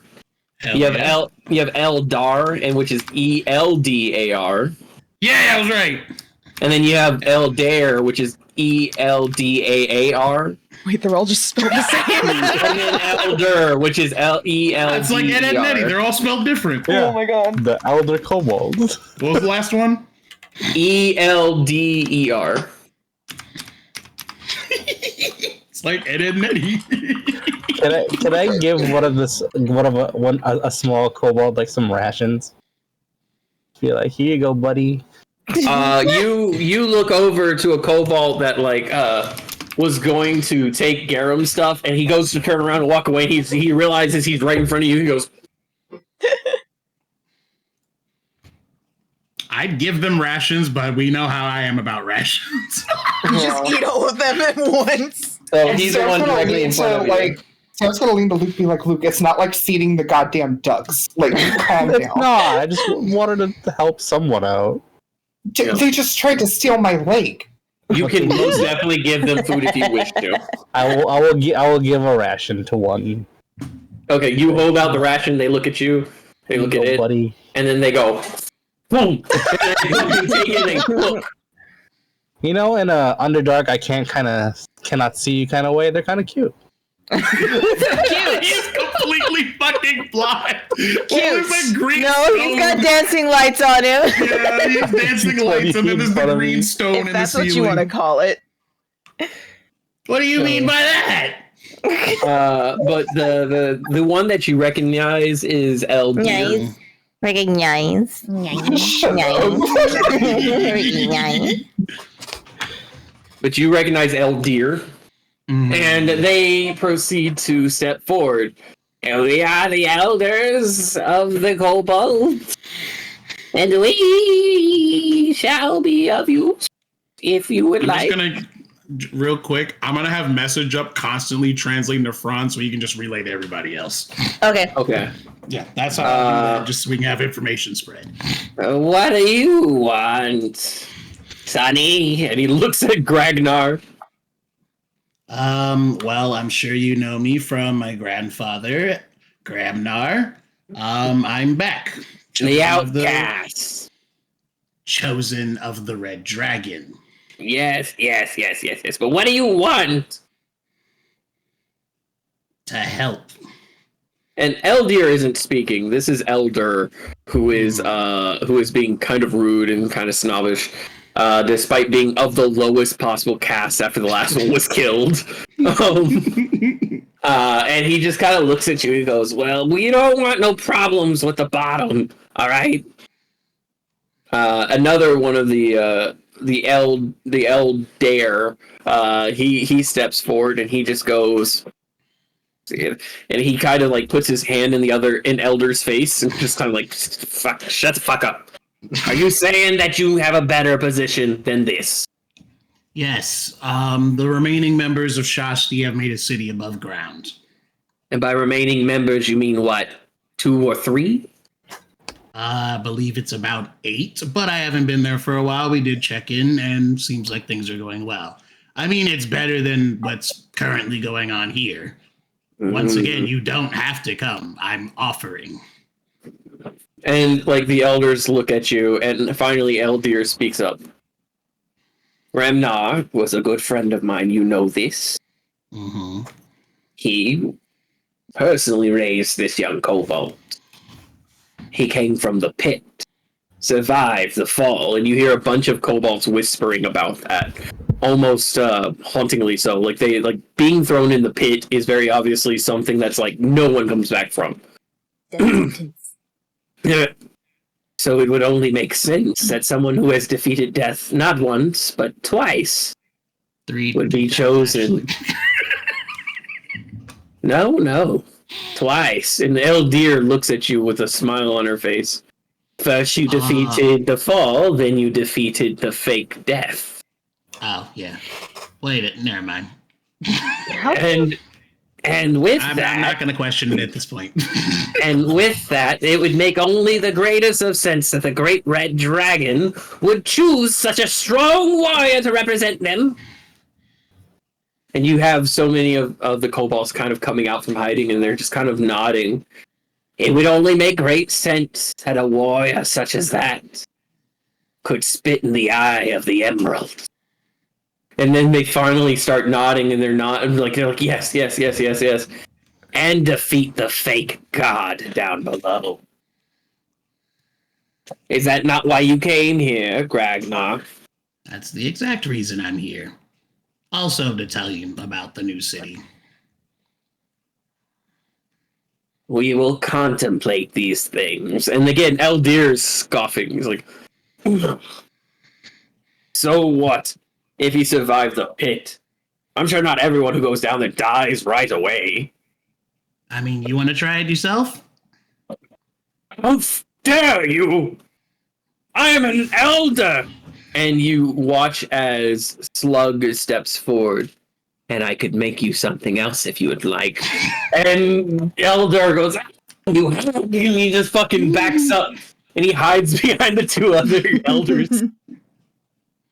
Look, I've been hanging out with you guys for a hot minute. And as much as I enjoy mud pies and dirt sandwiches, if there's a place I can go where I won't be hunted like a fucking wild animal, I'm gonna go. So Slug turns around and kneels before you, Gragnar, and reaches out a hand. I'd be more than happy to go ahead and take you up on the offer. And I'll shake their hand back. Good. But I do have a request. Depends on what the request is. I want a one-on-one fight with the White Dragon's Chosen. Oh, What? Sit up with her? I'm not going to stand against it. Is she looking directly at me? Yeah, she's looking directly at you. Why would I do that? Repentance of the sins of thy uncle. My uncle's choices are not mine. No, but you carry the family name. I don't anymore, actually. Oh, that's great. It must be wonderful to be able to cast aside all that you are and become something completely new. It makes you feel better. He's also on the shit list. We're probably gonna go wipe that bitch off the map. There's many next. people on my shit list. Would you like to join? Or not? Oh, finally, I like it. Alrighty. Then how about this? I cast a spell, you cast a spell. Whoever spell does the most damage wins. I'm just gonna step to the side. This is not my lose, I will be your most loyal hag. And as she says that, she says, if you win, I'll be your most loyal. What is that noise? Rose. what? You're scraping something. Am I? Yeah, there's like a scraping. It's really loud. I was just sitting here. I am so hold on. I'm gonna pop out and pop back in because my mic's been acting all kinds of up. So hold on just a second. Y'all continue. I will be right back. Anyway.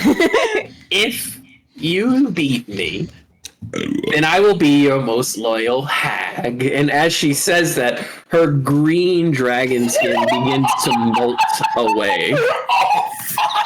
She's a hag. And you see this long, contorted snoot that goes out and pops up a little bit like it's broken. You watch one eye go black and the other eye goes white as, like, ichor begins to come from them. She goes hunched, but stands up at the same time to being a 6-foot-tall dragonborn hag. And she and the other kobolds if there was a religious symbol like the cross moment, you know, like that's what the kobolds are doing. They're just like peace. No. And like a bunch of the kobolds who came out were like, oh yeah, we love this plan. They suddenly start going, oh man, this plan. Like I said, I'm gonna step to the side. This is not my beef. Real quick, do I sound okay? You sound great now. Okay, cool. So I figured out what it was. My cord was halfway plugged in, and it was like catching and not catching. So that's what it was. Yeah. So the slug turned into a hag. Oh fuck! Okay, cool. And she's challenging me. I was one of the most beautiful noble dragons until your uncle decided to go ahead and run out the household I was working to make better. The Fernal House? Yes. You see, I was one of the distant relatives, twice removed type thing. But the young head of the house was all too willing to listen to a woman of knowledge and power. So I was helping him go, I don't know, take over the household, be able to run things, and then I would live a big cushy house in a big cushy place in a big cushy castle. But then your uncle came through and found out that they were using forbidden magic and killed everyone.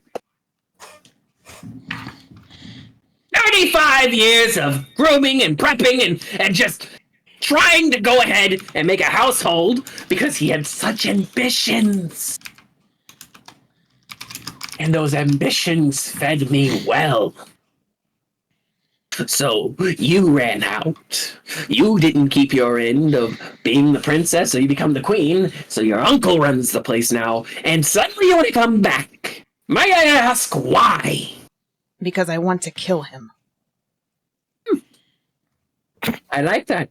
I do. I agree with you there.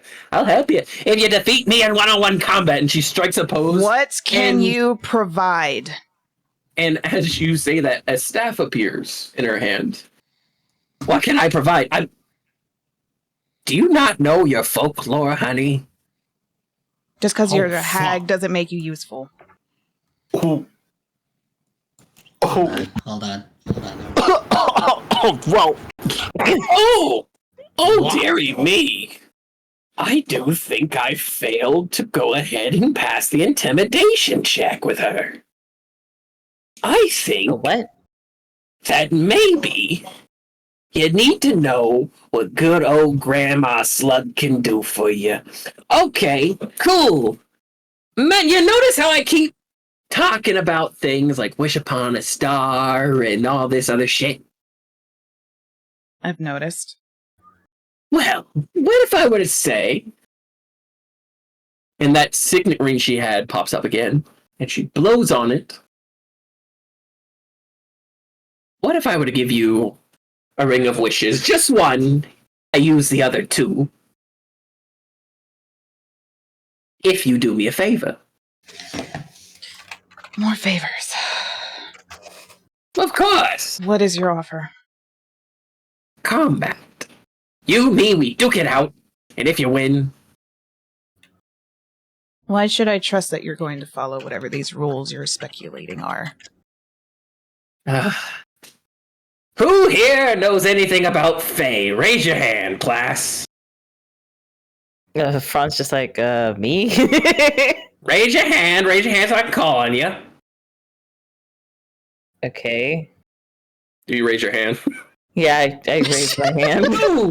Me. In the front of the class! Yeah, sure. Next to the bitch. Hang on now, that's my wife. I've been called worse, I don't really give a shit. Okay, well then fine, proceed. What do you know about Fae and promises? What do I know? Yes. The Fae are kind of tricky. You don't make promises with the Fae without something in return.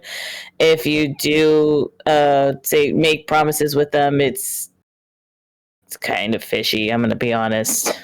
That's why I'm hesitating. Okay, but also we have to keep them. They do have to keep them. I can say that. Yeah, that was the part I was looking for right there. Not then the say part. that. Well, I was asking you. You said the Fae are. I'm part of the Fae. Look, listen. I get it. Like you're what? I'm an elf. Oh, that's right. God.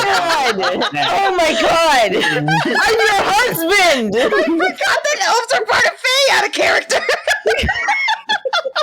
It's like all of a sudden Seraphina and the hag are both like, real Fae. Oh my God. Anyway, I'm willing to help you if you defeat me in combat. I need to blow off some steam because your uncle's an asshole and you're the closest thing to a bitch I can slap.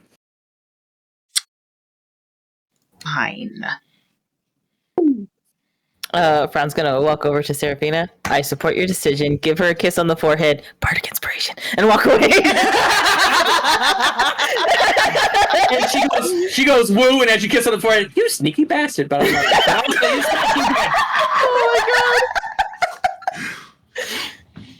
It's really endearing, actually. Like, that's some husbandly love. You actually did really good on that haul there. And then she proceeds to throw her hands down, and as she does, the area, the dust and dirt clears. And you see that underneath you are tiles, probably about 2 by 2 feet, that are stacked next to each other. And she proceeds to start moving her staff around as this kind of like 20 foot by 20 foot square pops up. You watch as tendrils reach up from the ground to create almost like a for lack of a better description, like a wrestling ring. Uh-huh. And you see the ground lift as the ground gets softer underneath you. Very much similar like a wrestling ring.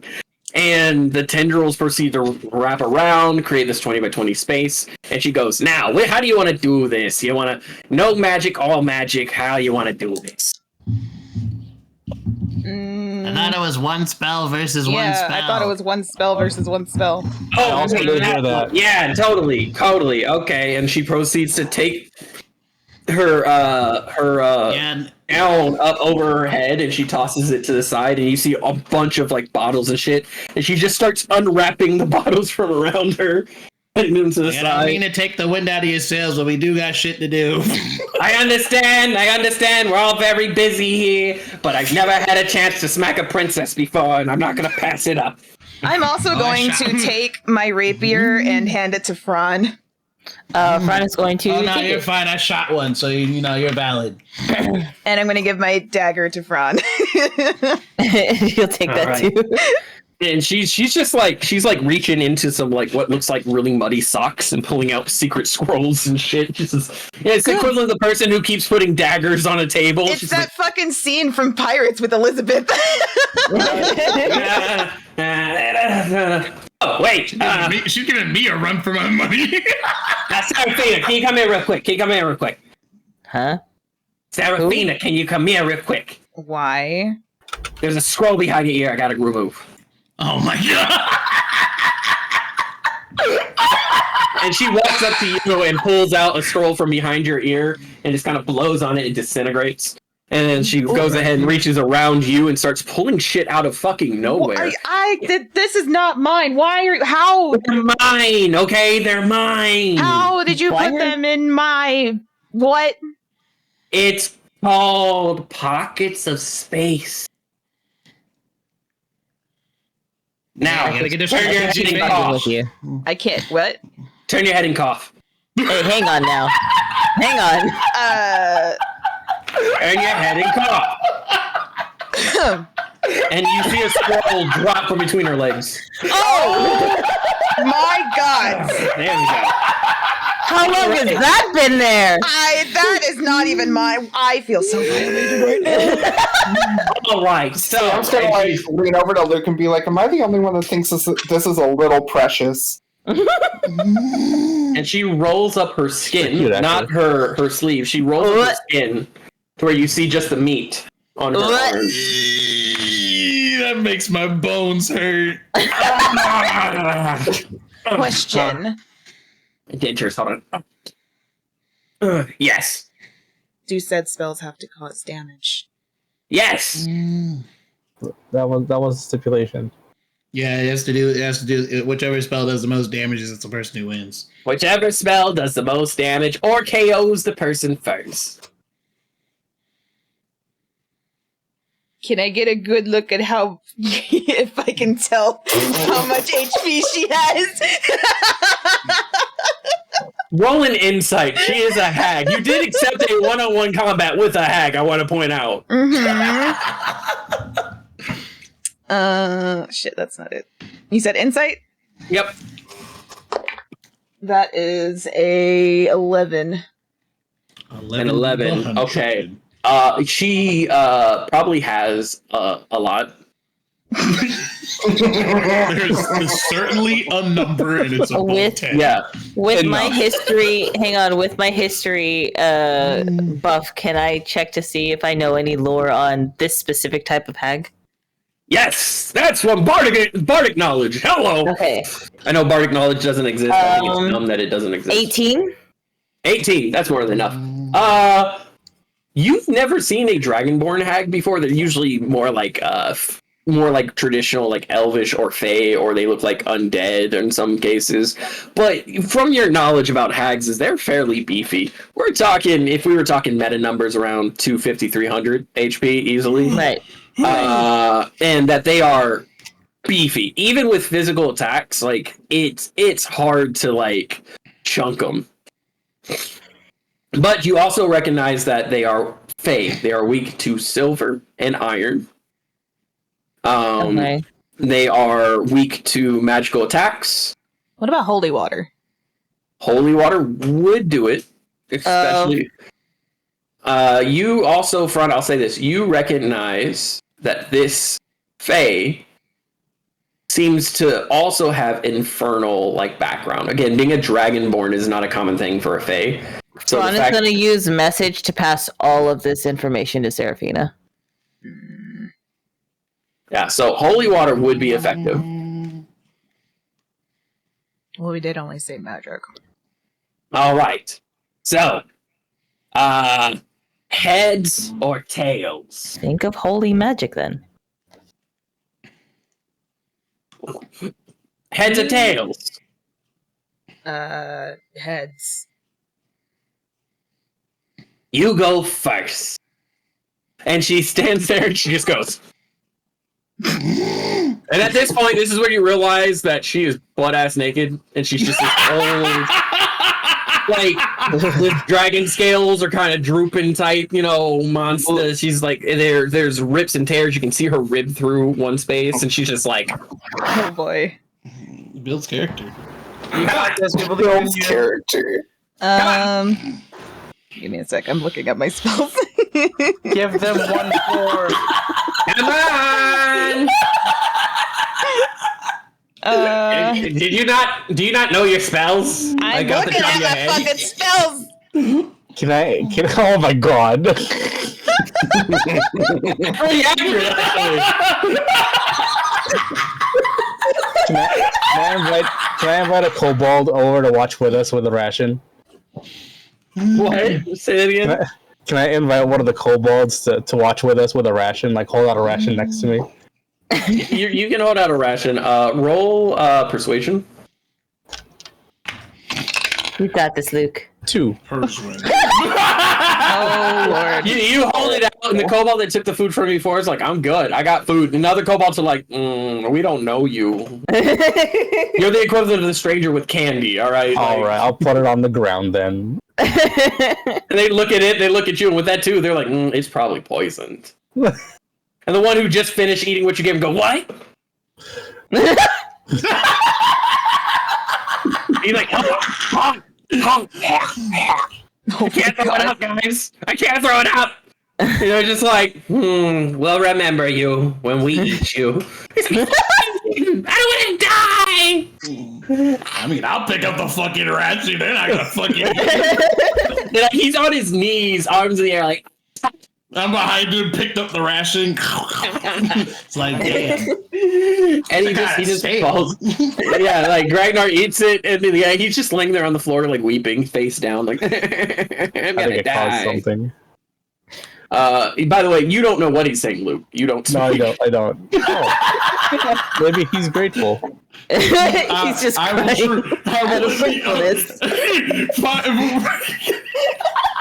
He said that I was supposed to be not collecting this much. It's like, I fucking love that comic. He's probably. How do you sort them off? So, Seraphina, have you figured out what spell you're going to use? You do not deserve the duty.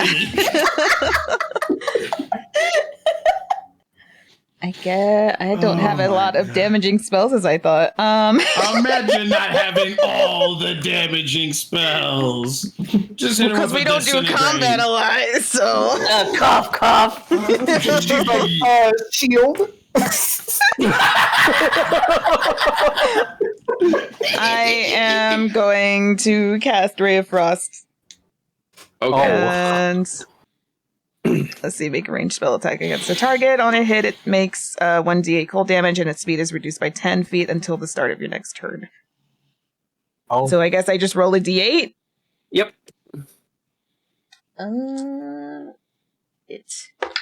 That's a 7. Oh. Damn. All right, so you... Bardic Inspiration.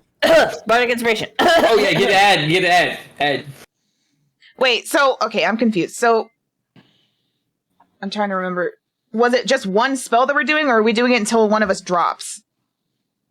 It's one spell each. Yeah, we got No, I shit know, to do. but is it... So it's whoever has the biggest, like, damage, who does the most damage. Oh, Yeah. okay, I thought we were doing it till we dropped. Can I change my spell? Please And do. you hold it out and you're getting ready to cast and you're like, wait a minute. You're like mid-cast and you're like, she's like, why? He's like, can I change my spell?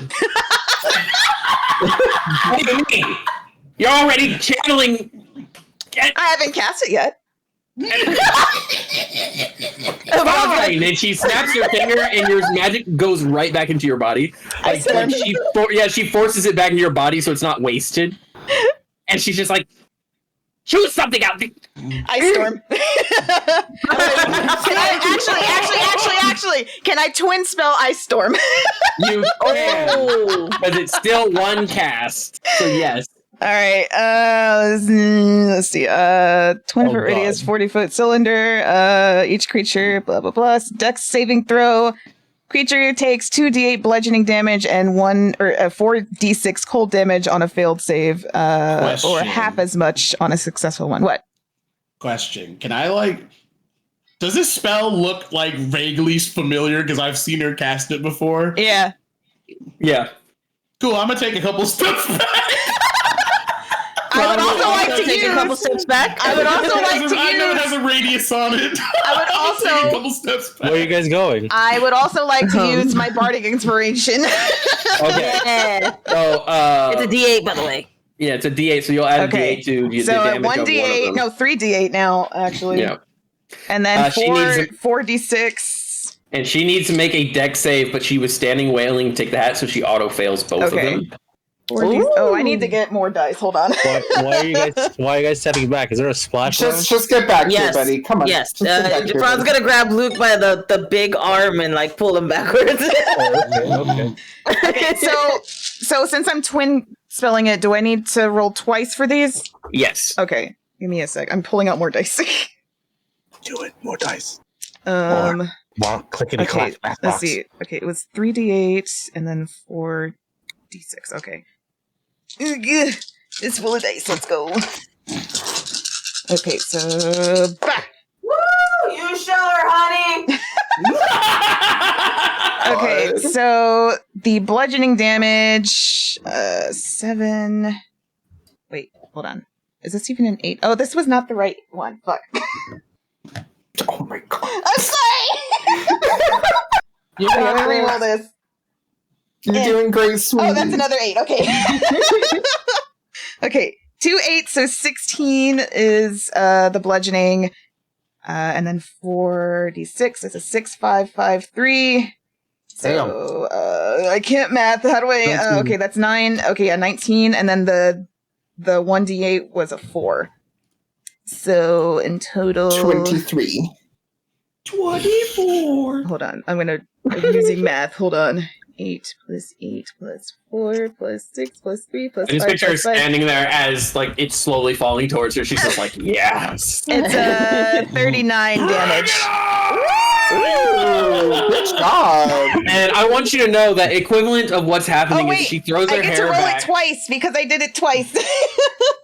Yep. Okay, and then that is gone. Wait, does the bardic inspiration only count for one, or is it for both? DM. Oh. She failed both, so it'd be 2 different rolls. Mm-hmm. No, I know, but is it That's just literally what I was thinking. does the bardic inspiration count for both rolls, or is it just for the Just one one, roll? just Okay. one. Yeah, it's only one bardic inspiration. Well, It's only one. It's only one. You did only yeah. Because she's twin spelling it, it gets attached to one of them. Oh, fair. Oh, okay. Okay, so that is another 6, a 5, a 4, 4, 1, and 1. 6 plus 5 plus 4 plus 4 plus 2. 22 plus 39 is 61 damage. See, just like the picture I posted, she sits back waiting for it to happen, and she sees the cloud open up, and then just she's in the thing. And you watch as they cleave through her body. like just absolutely going through her like tissue paper. And she stands there and she goes, "Oh, that felt good." What did she cast? I can't see. Oh. There was ice falling from the ceiling, and it was like blades, and it just like slashed through this. Oh, damn! And she goes to pop her neck. Hang on. I got an idea. And Fran's gonna like make the dancing lights spin around the fight so Luke can see. Oh, there we go. So it's like an arena. Ooh, that was like hurt. You watch as she stands there, completely taking these daggers through her body, Luke, like absolutely going through her. And then you see her like go, oh God, yes. Oh. I don't like that. That. And she goes to pop her neck, and you can see that there's a portion of her neck gone from the dagger going through, and it just kind of, oh. You took a third of my esophagus. How is she still speaking? So I have. Magic. Oh my God. It's been a long time since someone did that to my esophagus. I'm like shivers like. God. I have a question for you, honey. Okay. How much HP do you got? And she points at you and says, "Drop dead like your uncle." Oh, can I counterspell? Nope. It's one spell. It's one spell, and it is Power World Kill. If you have less than 100 HP, you drop dead. Oh, I was kidding! I have 86. Man. You should have more than 100. 86. Wow, that's actually a lot of HP. Holy fuck, I forgot that you guys got that high. You drop instantly. Hey, yo! Don't worry, immediately running over to her. She is cold to the touch. She's dead. Oh, Frana's gonna lunge at this lady. No, she throws her hands up and she turns into a mist as you leap through her, and she reappears next to Seraphina. Bring her back, or I'll fucking kill you! I was going to. And she looks at you almost intently, like looking you up and down, and she touches Seraphina's body, and you are revivified. You are back. Fran is immediately going to run to Seraphina. Well, I feel better. And I didn't lose. So I'm not your servant. Fucking bitch. But I would love to go to that city and work to protect it. And like if you'll have me. Everybody's welcome. Good. I'll have more stipulations that I'll reiterate once we get down below, though. Of course. But I'm not going down to fight whatever the fuck that thing is down there. Oh, no, you're fine. That's what we're here for. Such wonderful heroes. Also, consider the debt your uncle had paid for. What fucking debt?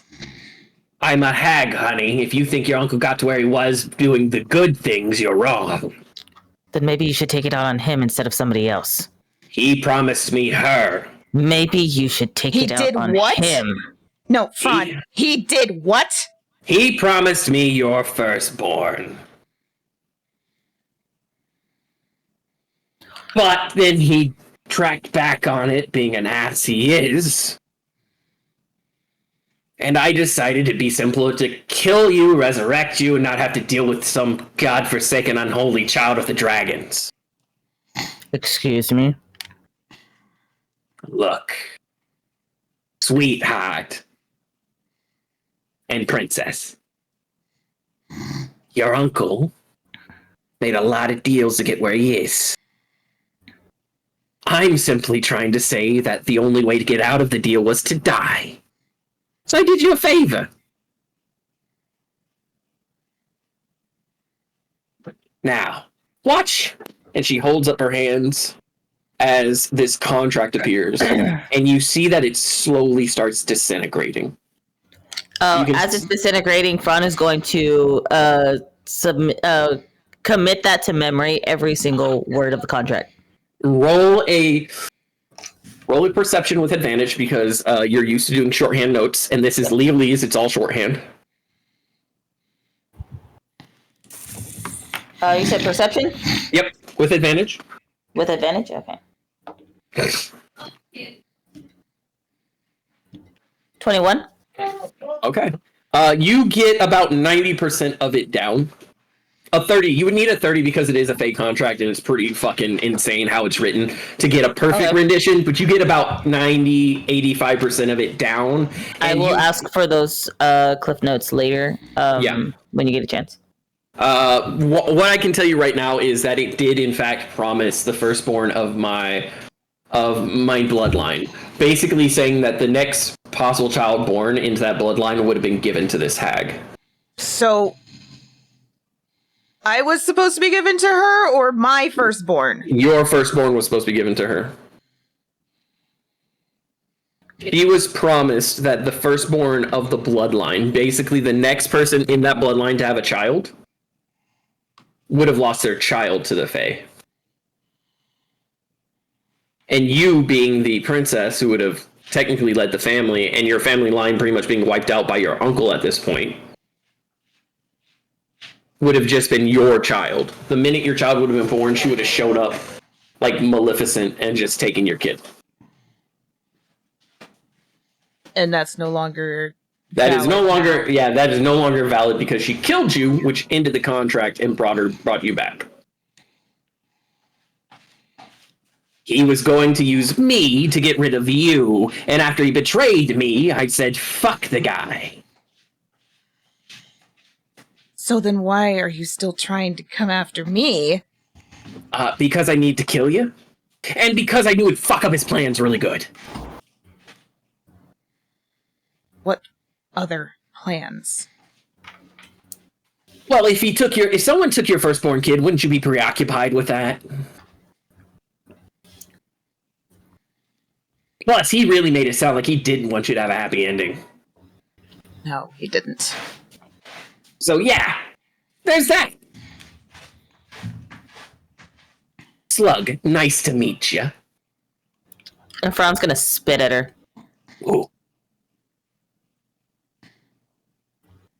But you're a man after a woman's own heart.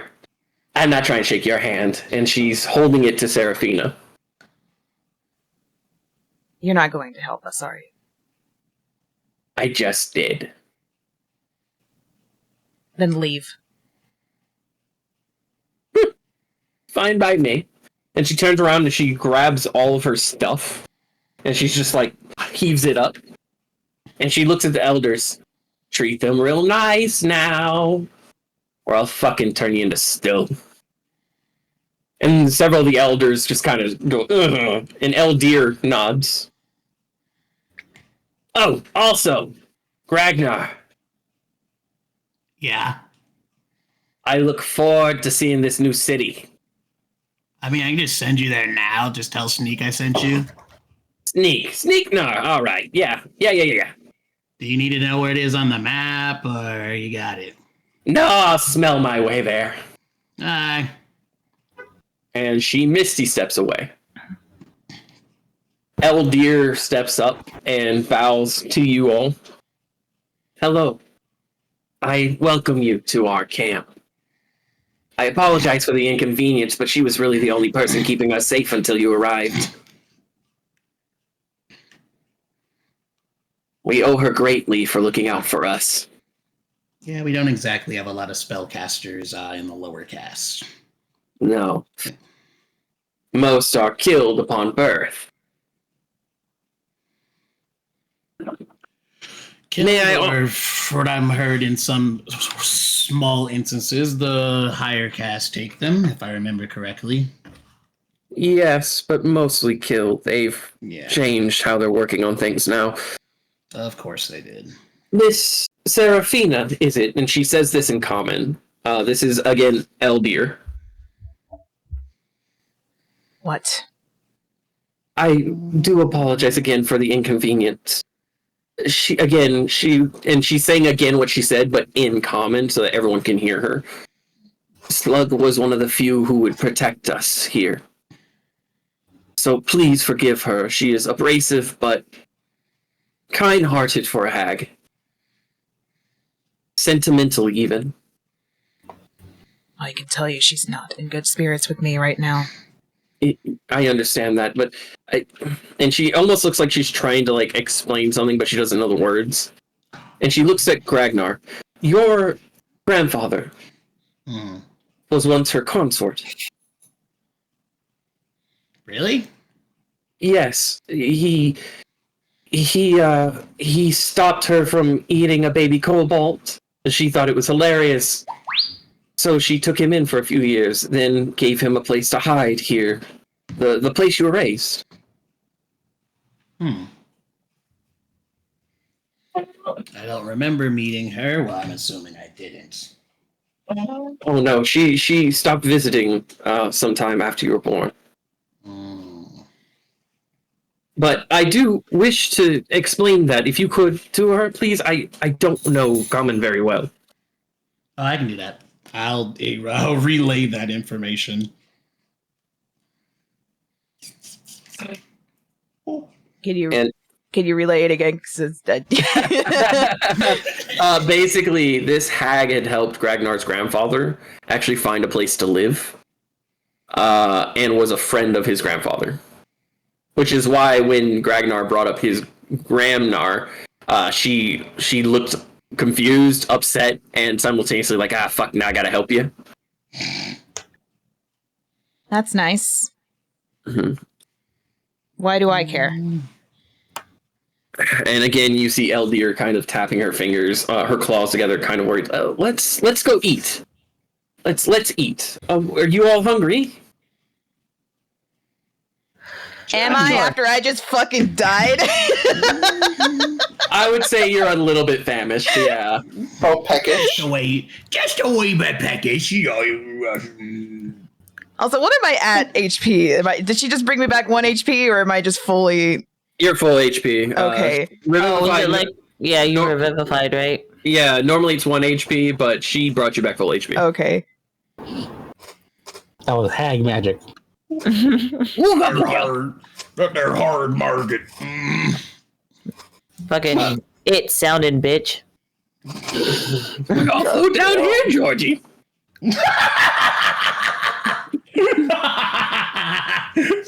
It's not canon, but I would love for that to be the line dropped the minute Fran says something like that. It's just like, we all float down here, Georgie.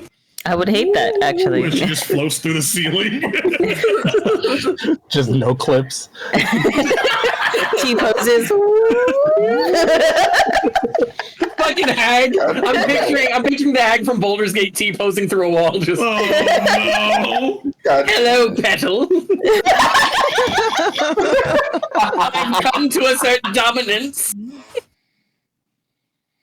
God damn it. Do you have an apology for me, Petal? No. Fuck you. I'm gonna kill you and your kin. Oh, man. Man, hi. But as she asks this, she waves to the other elders, who all kind of look kind of confused, and she says something in under her voice, and they go, oh yes, and so they start running off. We have found a new bunch of vines that grow underneath, and they are quite scrumptious, and they're not mud. So would you care to join us for a meal? Sure, I'll go with them. Who is she asking? All of you. All of us. Sam will follow. I'm just staying quiet. I'm so fucking mad. Going to stay next to Seraphina the entire time. No, as you are all led to essentially what is like a communal eating space, which is essentially a slab of stone that's been like set there and it's fairly round. You'll see that the kobolds have actually like put a fire underneath this stone. It's a slab that's being held up by smaller rocks underneath, and there's a fire that seems to be heating the stone as they take these vines. They look very thin, almost dry, and they slice them down the center, and you see this green, clearish goop, almost like a greenish. What is it you put on burns and stuff like that? Aloe vera. Aloe vera. Yeah, it almost looks like an aloe vera plant on the inside, but slightly green. And it's long vines, and they slice it down the side. As they do, you see it start bubbling, like it's being cooked. And you see a kobold that's cutting it. He's got a rock that he's made very sharp, and he has what looks like a little chef's hat on his head. Oh my god! And it's got blood splatter on it. It's got blood splatter on it, and it's very obviously too big for him, which means he probably took it off somebody's body. Chef Nar. I'm gonna name you Boyardi. Boyardi? Yeah. So essentially, what he's doing is he's got this rock that's really fucking sharp, and it is just cutting down the side, and you watch him go. Yeah. He's working it like you would at the at one of the places where they cook on the metal sheets. Hibachi. Yeah, the hibachi. And he's just sitting there, but neither eye is on the table. Neither eye is on the table. He's just kind of staring out. He's like, "Yep, hey, focus." Cut. Slicey, dicey. And he proceeds to start dishing up pieces of it, sliding it to people, who then proceeds to pull out some bugs. They're glowing, and they are about yay big. They are about half a foot long, and he pulls them out and he holds them up, and everybody goes, yeah, bug! And he's just holding it up, and it's big, it's alive. It's like, what am I doing here? What happened? It's like the bug from Emperor's New Groove, the one that they slurp up through a straw. Actually, it is kind of like a centipede. So he goes ahead, he lays it down belly first. I'm just thinking in the back of my head. I'm just like, damn. I really could have brought that centipede to them, but I literally atomized that bitch. Yep. He literally takes the centipede as it's unrolled and he slams it into the stone. And you hear crunching as it then proceeds to squirm. You hear a bit of a shriek as it cooks itself, and then this hissing noise as it dies. And then he flips it over and he grabs another one. Flips it over, and 3 more he pulls out. This would be awful if somebody had speak with animals. They could hear all their sounds. And what he does, he kind of rotates them a little bit so the shell is cooked, and then slices down the center, which allows for the meat to kind of pop out a bit.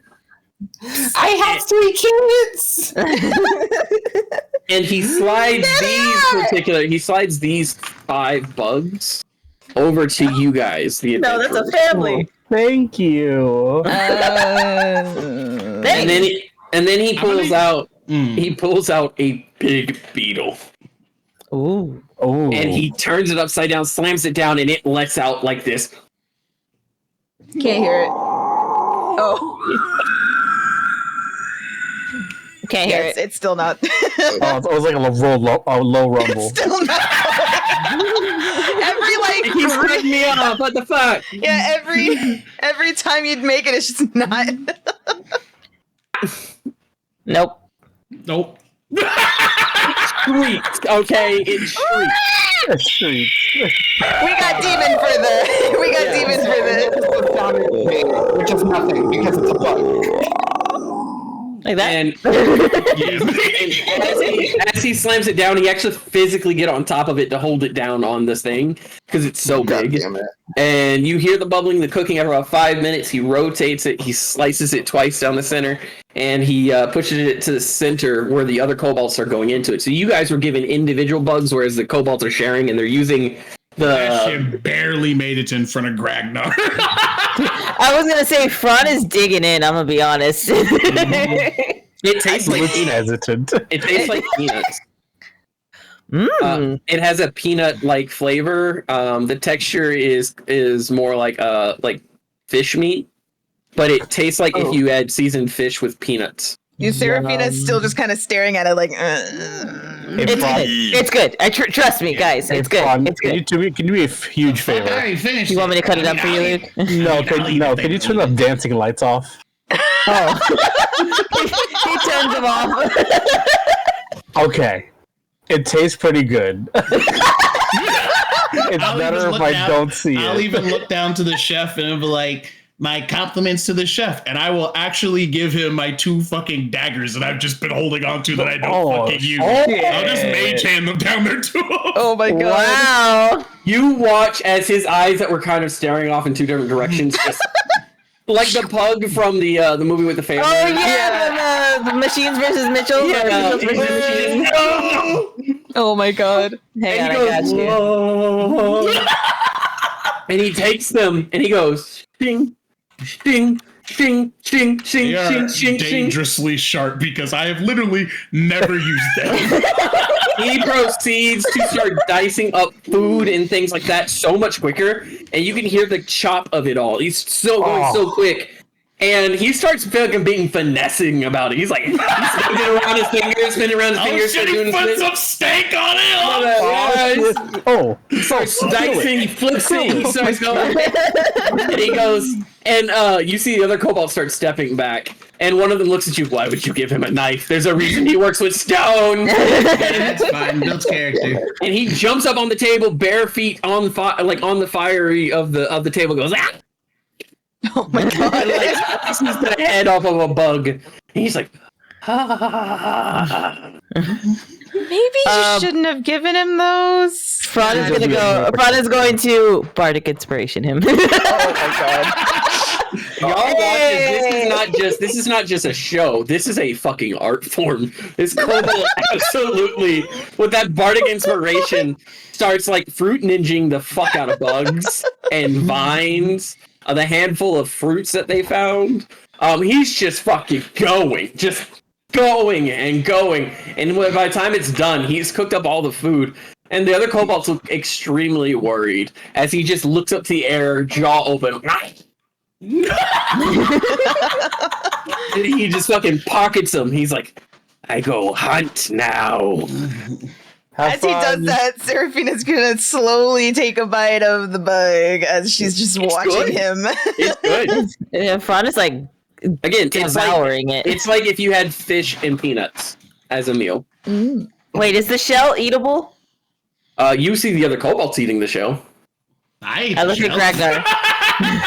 There is no shell. I should have said it. He just inhaled it. Fran is gonna hesitate for a second and snap off a piece of the shell just to taste it. Sam, you look over at Garum, and Garum's just fucking digging in. He's holding it up and just taking bites out of it. He's not even fucking, like, trying to separate the two. He's just like a hot dog. He's like... Sarah's just casually eating it. She's like, I've eaten worse. This is fine. Yeah. I will say that Garum is looking like he's enjoying himself. Again, he's eating some food. He's like, this is still better than anything I ate when I was homeless. He got knocked around. Yeah, he got up again. His life. Got knocked down, got up again. That works for Seraphina, too. Oh, damn. Twinsies. Got knocked died. Twinsies. I love how I called that shit. I was like, Father, like I was sitting there daughter. thinking about it too. I was like, yeah, she's gonna use spell out of college. She's gonna use power word kill. We need to form like a Please Since Seraphina Died calendar. Well, this is the first time she's actually like flat out just died. Yeah. No, wait. She second didn't time. Okay, she didn't technically die whenever no, she did.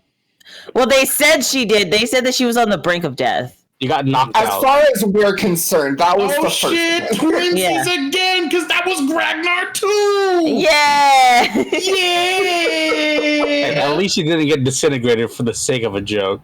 So, That's honestly very true. that shit stays with you. But as you all sit there and eat, you'll see that the other kobolds are all enjoying their meal. You'll see that the elders all sit at one part of the table, eating. Eldir, however, walks over to you, Seraphina, and she offers you her bug and her vines. Why are you giving me your food? As an apology. Again, I do not want any form of distrust or hatred between our kin, especially... I have no quarrels with you. You have a quarrel with Slubnir. Because she was promised my firstborn. Yes, but Slubnir is one of our kin. She may be a hag, but she was here with us. And if you have a problem with her, you have a problem with us, and we just... When was the last time you ate? A few days ago. I found a beetle. And she looks very proud of it. Keep your food. And she looks at Gragnar. Gragnar, you know that offering up your food is like genuinely the nicest thing you could ever do. And to turn that away is tantamount to declaring like not war, because war doesn't happen with the kobolds. Like declaring like Nimacy or feud. I essentially would have relayed that the second I would have heard her saying no to that. Yeah, so how do you tell her that, though? Message. I'm not even breaking eye contact with, as I'm like slyly stealing someone else's beetle while they're not paying attention. Are you rolling sleight of hand? I'll roll sleight of hand now. Roll sleight of hand real quick. You gotta realize, kobolds and food, this could start a fight. Oh, I was talking about one of us because we had like the bugs here. Okay. You can take Fran's shell because he's like barely tasting it right now. He's gonna be like, "Oh, this is good," and then go to eat the rest of it. And it's gone. That's what I was going for. Yeah. So when you turn that away from her, she looks really worried, almost like she's scared. And then like you hear Gragnar tell you like you if you don't accept it, then you're basically tantamount to claiming that they're your nemesis or your enemy. It's a feud. Are you sure you want to give me this? Yes. It is retribution. It is an apology. And she bows her head as she holds it up. I don't want you to starve. I won't starve. Please. Seraphina. She takes it. And the look of elation on her face and several of the elders who are like nodding like, okay. And she then proceeds to look at everyone else, and in that same draconic / underdark voice, she states, "Tonight we have made more family." As you take the food from her, do you eat it? Oh, me? Yes. I guess. I'll do what I've been doing all take night some of the translate vines. I'll do what I've been doing all night, translate to Fran, and so the message gets down the line. Yeah. I'm just gonna eat some of the vines. And as you eat the vines, you see a bunch of the kobolds start cheering, and they're like, "Ah!" Yay! And they proceed to go ahead, do this real quick. Check this. There we go. She's going, and Eldir proceeds to cheer with them as well. As suddenly all the kobolds who have been very distant from you all start kind of swarming you. They start swarming again. They're at most they're like 4 foot tall, and so it's like a bunch of like middle like elementary school kids coming around and standing around you and looking at you. They start touching your shoulders and things like that. And Luke, they are like climbing into your lap as you're sitting there to look at you and everything. Prawn, one of them proceeds to like try to reach at your bag to touch it. Don't do that. And it runs away. The violent Sam, I want to make sure that her leg is locked. Yeah, I was gonna say, Sam. One of them, like, several of them start kind of smacking the metal on your leg, and like, for flavor text, could she have like a beeper on her leg so it can go like, whoop, whoop, like a fire alarm? you can have a clicking. I don't know about beepers. I know. Like a I'm just fucking being silly, but fire yeah, I'm gonna make sure it's locked. Yeah. Make sure it's locked. I'm gonna hold my hand on my rapier, like just to make sure it's not getting taken. Yeah. I will say this, that kobolds will naturally be like curious. They're not trying to steal from you, but they are gonna like. Kobolds are like default really good with sleight of hand, so we're gonna do a couple rolls. That's terrible. Oh, no. Luke, one of them tries to like grab for your sword on your back, and it falls off and like falls on them. Just cleaves them in half. No, it just falls. It's butt, just like it was like. Poor little things. Don't try that unless you've got the strength for it. He'll just pick it up nonchalant. Yeah, you pick it up nonchalant. Garum is sitting there as one of them like climbs on his arm, and he's holding it, and then it like he's swinging there, and Garum's just like, all right, okay, and then all of a sudden you watch as it reaches for one of the straps, grabs it, and pulls it. Oh no! Pops off, and he's like, hey! And goes, ah! And runs off, and like Garum fucking goes to book it. Only for his body to move and the other leg to just stay in place. Oh no! Two kobolds are holding on to it, and they've got it, and he just goes, look! and they go, and they run with the opposite direction, and he just rolls over, and he's just like, why? That was a nat 20 and an 18 on him, unfortunately. Jesus. Oh man. So I was gonna look down and be like, I told you to lock it up. Why didn't you lock it up? I did. I did lock it up. Fine. Ron.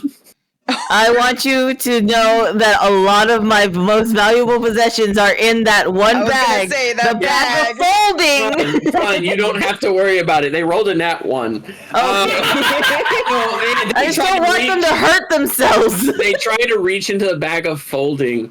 And what they do is they have like a rock that they go to throw into the bag of holding, and as it does, you watch they like hold it open, throw it in there, and they watch it get folded, and they're like, and one of them goes, no, and it goes crack crack crack crack crack. I was like, what are you doing? No! Like he wants to laugh, but he's crying too. It's like he wants to. I want you to know his arm is folded into like an origami bird. It's just like he's like.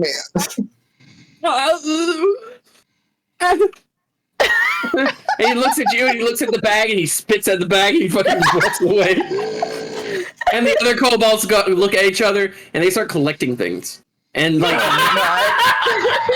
you watch them as they start throwing things into your bag. Oh no! There's a. It does, unless like specifically magically, the way that it's described is unless I'm the one putting something inside of it for protection, it's gonna spit it back out. So they're just throwing things in to have it spit out in folded like messes. Yeah, exactly. So like they throw in a bug and it comes out folded like really weirdly and purple, and they're like, oh, and they throw in a rock and it comes out folded, and they're like, oh. And then one of them grabs like one of their shirts and throws it in, it comes out completely folded like normal, and they're just like, and they shake it and they put it back on. Another one of the kobolds like grabs like a skull of another kobold, and he looks at it and he goes, yes, and he puts it in there. And it comes out, and it's folded into like a paper ball. It's not even folded neatly. It's just crumpled. And he's like, skull bone ball. When it comes to Seraphina, you see that a bunch of them are kind of looking at your hair. They're looking at your scales. Do I notice this? Yeah, you notice that they're looking at your hair. Can I roll an intimidation check? Yes, you can try to intimidate them. Because I am still pissed.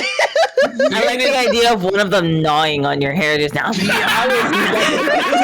One of them kind of tries to gnaw at your arm a little bit because they see the scales, and they're just like, and they're not hurting you, but they're like physically gnawing. I got a dirty 20. Got a dirty 20? Okay. Let's see if the kobolds even notice you're trying to intimidate them, because they are so focused. and didn't give me my dice back. It got no. I'll say that's a no. They don't notice. One of them does. One of them looks up at you. The one gnawing goes, you got slime up and down your arm. He's like, It's fine. Bill's character. like a dog that's been caught doing something bad. Like, and several of the others are like playing in your hair, and they're actually like braiding your hair because it's so very long. And then you realize your hair feels heavy, and you realize they're braiding like rocks into your hair. And they're braiding like some of the vines into your hair. It's kind of cute. And they're just like, they're looking at each other like, yeah. I'm gonna turn to Fran real quick and be like, is this what it's like having kids? It can be, I'm sure. Oh my god, I fucking stomach. They never put sticks in my hair, but you know. And so y'all are just eating this meal, and like the kobolds are essentially celebrating around you that you're not enemies, that you're friends, which are very hard to come by in the Underdark. After about 30 minutes to an hour of the kobolds just kind of celebrating, running around you, and the celebration is more like a hectic madness where they're just doing things that amuse them. The elders then kind of like call out to the kobolds and get them to like focus on what they're doing. By the time this is all done, Serafina, your hair is like braided and like borderline like knotted. A rat's nest. Yeah. Like they were just having a bunch of fun, and you didn't out and out stop them, so they were just like, hey. They're playing jump rope with your hair. It's a kobold braided into her hair. They're like upside down kicking. I'm gonna go over to We don't find Fran. them until we go back to the ship. They're like, we've been in here for 3 days. I'm gonna go over to Fran and be like, can you prestidigitation my hair, please? I can absolutely do that. I want to point out prestidigitation, please. Oh, It come does not. on. It does not detangle. So Fran will like prestidigitation your hair, so all of the mud and like dirt and stuff is gone, but like the rocks and the sticks and everything and the cobalt are still in there. Which I want to point out that this is like a foot tall kobold who's got himself tangled, and he's like, I'm going to very slowly start picking him out of my hair. I'm gonna start just very slowly picking everything out of my hair. As this is all being done, everything, the Eldir proceeds to approach you all again. We have a place for you to stay the night if you would like, but understand that you'll have to leave soon. The lowers will come here soon. The lowers? For what? I wasn't thinking we were staying the night. I was thinking we were gonna, have little pleasantries, all nice things, and go immediately. Oh well, I would not recommend doing so when the lights go out. What happens when the lights go out? And Gragnar, this is the first time you've heard of this. Yeah. Because the Black Sun, which is the gem that kind of gives you that ambient lighting, has never gone out. Then the serpents come. Serpent. Can you elaborate? The serpents, they'll come at night. Can you describe these serpents? Like, what do they do? What do they look like? They're like him, and they point to Garum, who's gotten all his stuff back. They come from deep below. They say they worship the true white dragon. Dragonborn? Why would the lowers meddle with anything up here? Because they're looking for followers. Do they take people? Yes, they do. Those who wish to go willingly, and those who cause too much problem.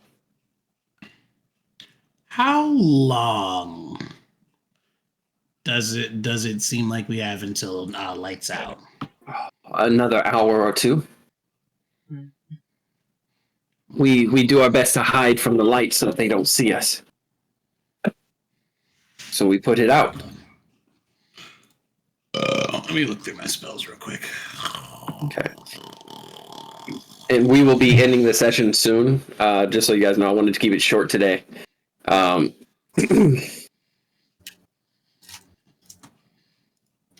Can I ask Eldir a question? yes. Eldir, if you may, I have a question for you. Why not take Gragnar's offer to relocate up in service? We would, but it takes time to do that. We have to get everyone ready. Yeah, there's kind of a lot of people here. It would be nice, but we must also respect those who wish to stay. And there are some. Not all of the elders are keen on this. Yep, I thought so. Sorry. Like I said, I'm not coming in strong-arming and making everybody move there. They are welcome to stay here if they want, just putting the offer out there. I have more to say when we get down to the emeralds, but I'll let that be whenever that happens. It's not anything that really concerns the people who want the best for what's going on. I'll put it this way.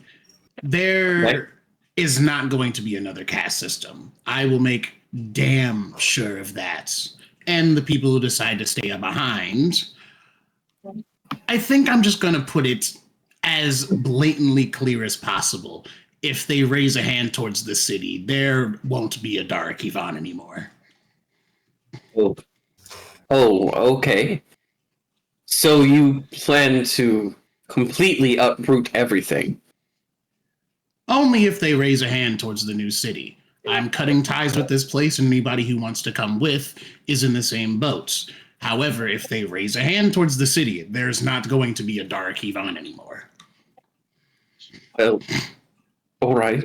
I will let the elders know this, but please understand that we have made ourselves family, so we do not wish to cause pain or problem. Oh no, that's perfectly fine with me. Like I said, there will be no ill will or anything. I'm not going out of my way to make a thing of this. But if they go out of their way to attack us, I will be protecting my city. Understood. And she looks almost worried. Like she's got a lot on her mind as an elder. And she will go ahead and offer up a place for y'all to rest. If you choose to stay, then you will go ahead and rest here for just a few hours, 4 to 6 hours. That's usually what a nighttime is in the Underdark for the kobolds. But if you choose to not stay, you may proceed to try to find your way to either another city, here on this floor, or down below.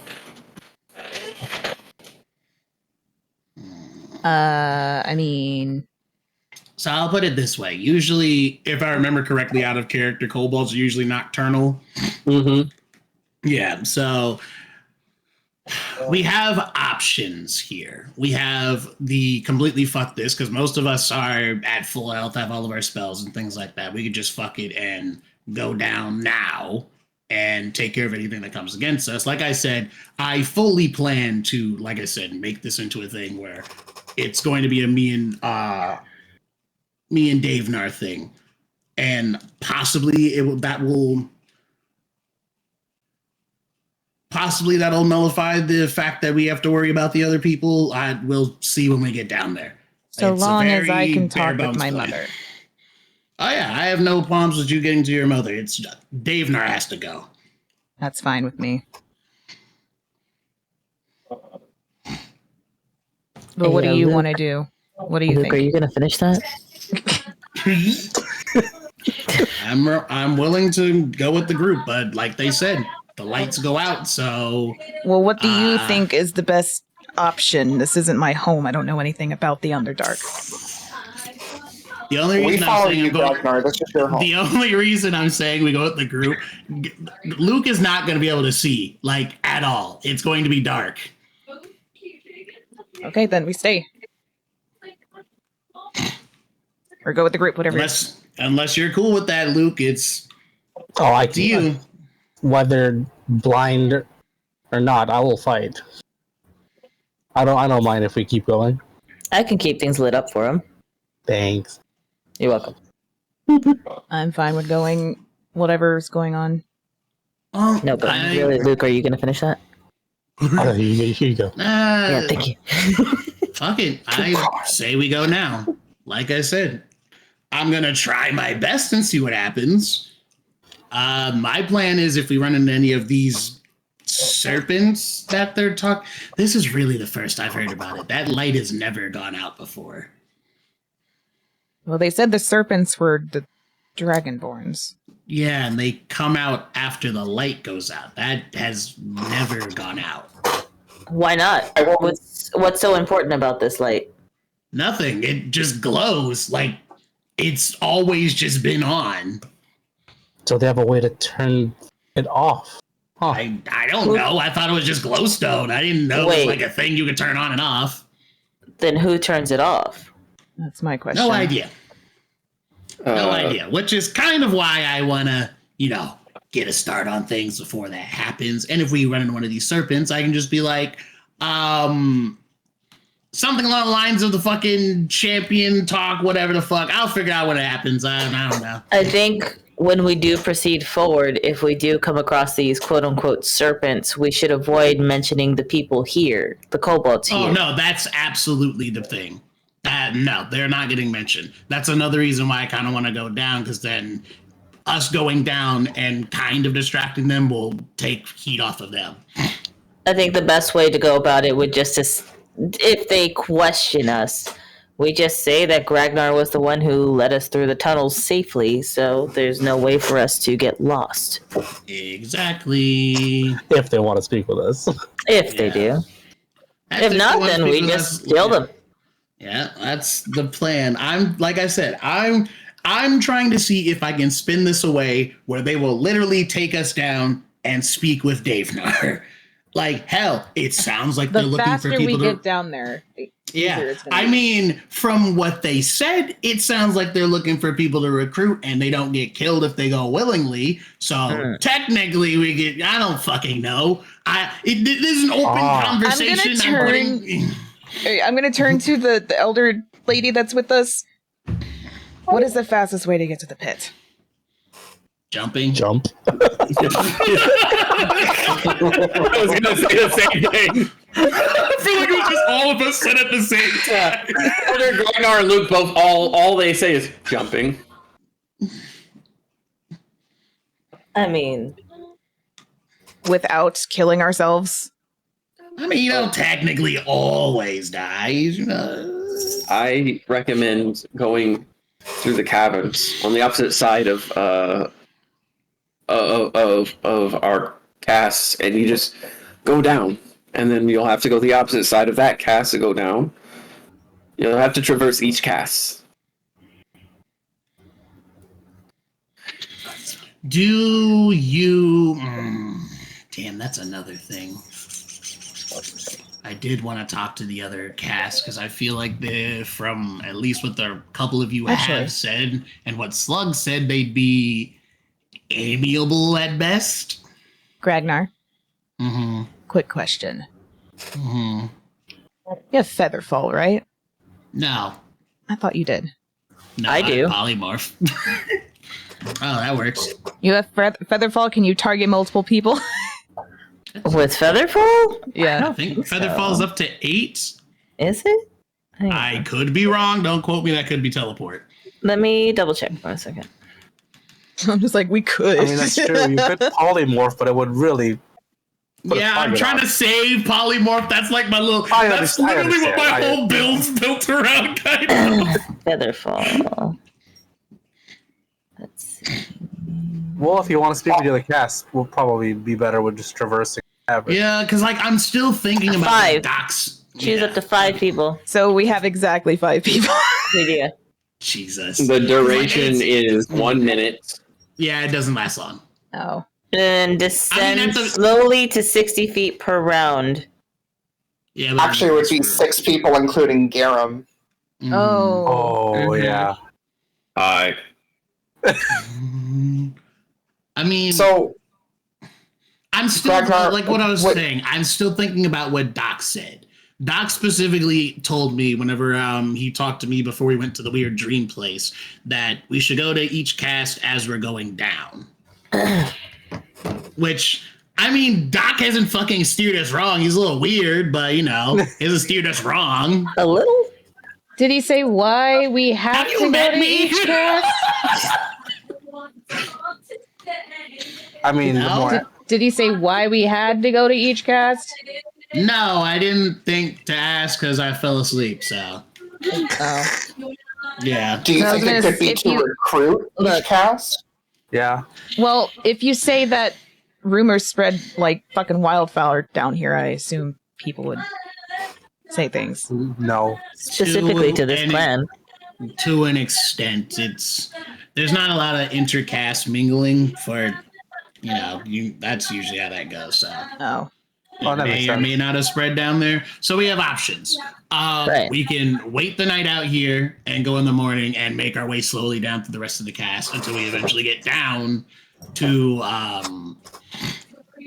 Davenar, or we can just say fuck it and fall straight down there and just deal with the entire problem in general. If we I could, may, it would be better if we had. It's strength in numbers is better for us. If we were to go through each of the casts and convince them, because right now they're all scared. Giving them even just a slight bit of hope could put them on our side, and that's still more numbers than just the 6 of us. That makes sense. That's kind of what I was thinking as well. Because, like I said, my plan is to play off of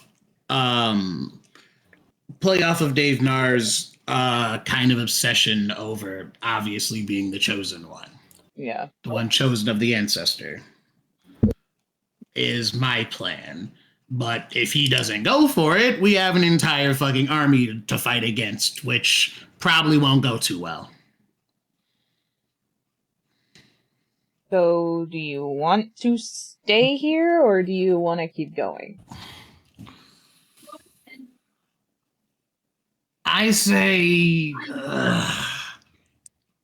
yeah, Fran and Doc do have a point. We probably could go down one by one to the different casts, which, like, we don't have that many to go through, considering there's one less because they got rid of them. So, It would also be a really good idea to get some more information, and I can gather as much of it as possible the more that we're going down there. yeah, no, let's do that. I'm thinking, so we stay the night with them, and at the very least, if anybody does come up and ends up finding them, we just fucking kill them. Yeah. Yeah, True. yeah, that works. And I'll drive us tomorrow. Oh, And we'll just go down. Well, I don't know about driving that. No, hell no. We will walk. Why? Go look over the pit. Look over the edge of the pit, and you come back and tell me what you think afterwards. Well, I'm not off the cliff. Fine. Fine. I think it's better if they stay here. Will they be okay if they stayed here? That's a good question. The direwolves and the donkey? I'm gonna tell you right now. you said get it right. I'm gonna tell you right now. Gregny's not gonna go for that. Toast might stay behind, but Gregny is set on going, which they can take care of themselves anyway. So.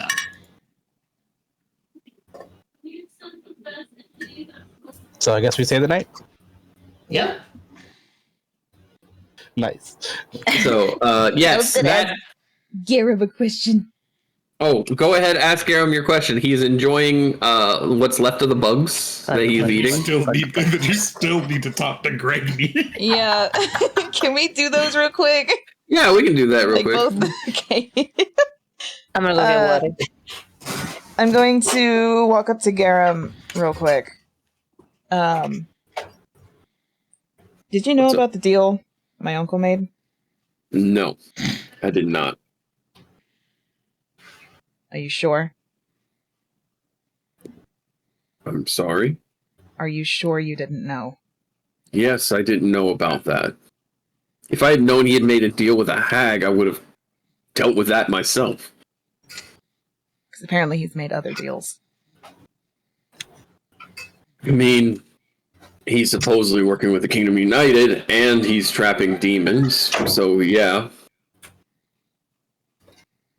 but none of which I was aware of. Okay.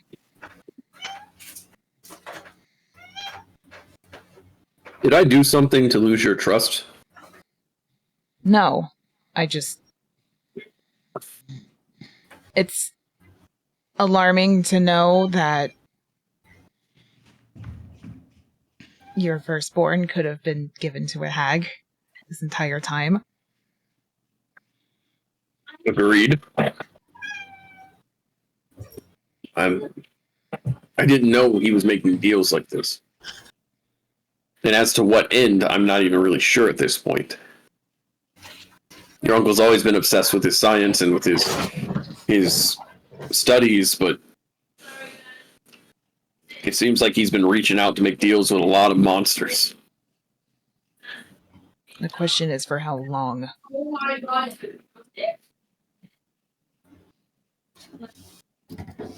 I would love to know that just as much as you. Finger on nose. Is Sam an earshot of this? Mm-hmm. I'm pretty sure, is this happening during our like dinner talk? Yeah, this is happening during dinner talk. So Sam might interject, and she'll turn to you, Serafina, and be like, based off of what you've told us about your uncle, is it really that surprising that he would make contracts out on you with shady characters to take care of you? Me, no, but my children? A little. I'm pretty It's a means to an end, though. You are the next of kin, a threat to his position. I'm sure he would do something to curse whatever you got. Any child... Oh, no, you're good. And any child of yours is also a threat to him. The end goal is still the same. Get to your uncle. Stop him. Any means necessary. Serafina? I'm still not happy with the hag. I mean... The fact of the matter is, I think she likes you more than she likes your uncle. A blessing in disguise. I was going to say, I hate to put it this way, but she kind of did you a favor. You're out of your contract. The contract's null and void. It's not going to be hanging over you. Now, granted, she did that in spite of him, not as a favor to you, but hey. Win-win. Sure, I guess. I don't know about a favor. I think it was just out of spite, and it just happened to be in our favor. That's what I'm saying. Which is why it's still not sitting in spite of him. Which is why it's still not sitting right to me, and I mean, wouldn't you also be fucking pissed? Oh, to find out? Yeah, the rage is justified. You have a right to be justified. You dropped dead right in front of everybody. But all I'm saying, or at least the way I'm trying to reason things here, and with things becoming much larger than all of us combined, is that I don't know. I guess I'm trying to think diplomatically on how this all goes down, but I don't know. All I'm saying is that you had something on you, it's not on you anymore, and you didn't even know that this was a factor, and now you do. You know that your uncle pile it is... onto everything else, I guess. I mean, it's one last person trying to kill us. And one last thing above your head. You know, y'all keep saying that. One less thing above her head. The problem is how many more? Exactly. Just one favor and we're supposed to be happy with the outcome because she died and came back. How many times is she going to have to die and come back for a contract to be null and void? That I don't even know about. But to be fair, that could be said for any of us. We've all been put through all of this bullshit more than any of us have ever bargained for or asked for. But the only difference is that we got to choose the contracts that we signed with our blood. She didn't get a choice. I get it. I absolutely get it. All I'm saying is that the things that are unfolding are becoming much larger than each individual of us. Things happen in the background. There could be things happening right now with the Kingdom United that we don't know about. All I know is that I can't wait for all of this to be fucking over. And I'm gonna start walking away. As you all finish up the conversation, several kobolds come over and then offer for you all to follow them. They take you to these essential holes in the walls that look like they were carved out by hand. Each kobold seems to be kind of crawling either up some like makeshift stairwell into these holes on the far wall, or they are like burrowing in underneath what is essentially like rocks that have been placed. So they're literally living under rocks. You see that the kobolds all start doing this. The kobold who was stuck in Lustria's hair, or I'm sorry, Seraphina's hair, is like still there, has not been No, I detangled. picked him out. Oh, you picked him out? I You did picked pick him out out? all of that stuff. Okay. Oh, he's that picked out. dandruff. And he's just The he's picked out, and he's kind of like leading you all very triumphantly. Again, he's only like 2 feet tall, tops. And he's very triumphantly brings you to this big hole.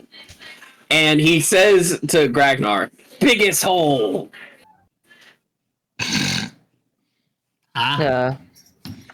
Biggest hole, and he's showing the whole group this hole, and this hole is probably about like 10 feet tall and goes about 30 feet back, and he's like Wow. like, it's Oh, fuck yeah. That's a big hole. Fran just like claps. and when you clap, when you clap, the small kobold goes, yeah, and he bows. Is that like your hole? No, and he points over to a rock. He walks over to it, and he like lifts it, rolls it, and he climbs down and he closes it. Think Patrick. Oh my god. Oh my gosh. His feet are just sticking out. Yeah, you can see that it doesn't close right because even though he's only 2 feet, but he's still big enough that the rock kind of settles on him rather than the hole. And so you can kind of see his eyes glowing from underneath. And he's like, hey. Gragnar, you hear him say, I'll make it bigger as I get older. Oh my god. No offense, Captain, but I'd rather have these in the red caps on your ship.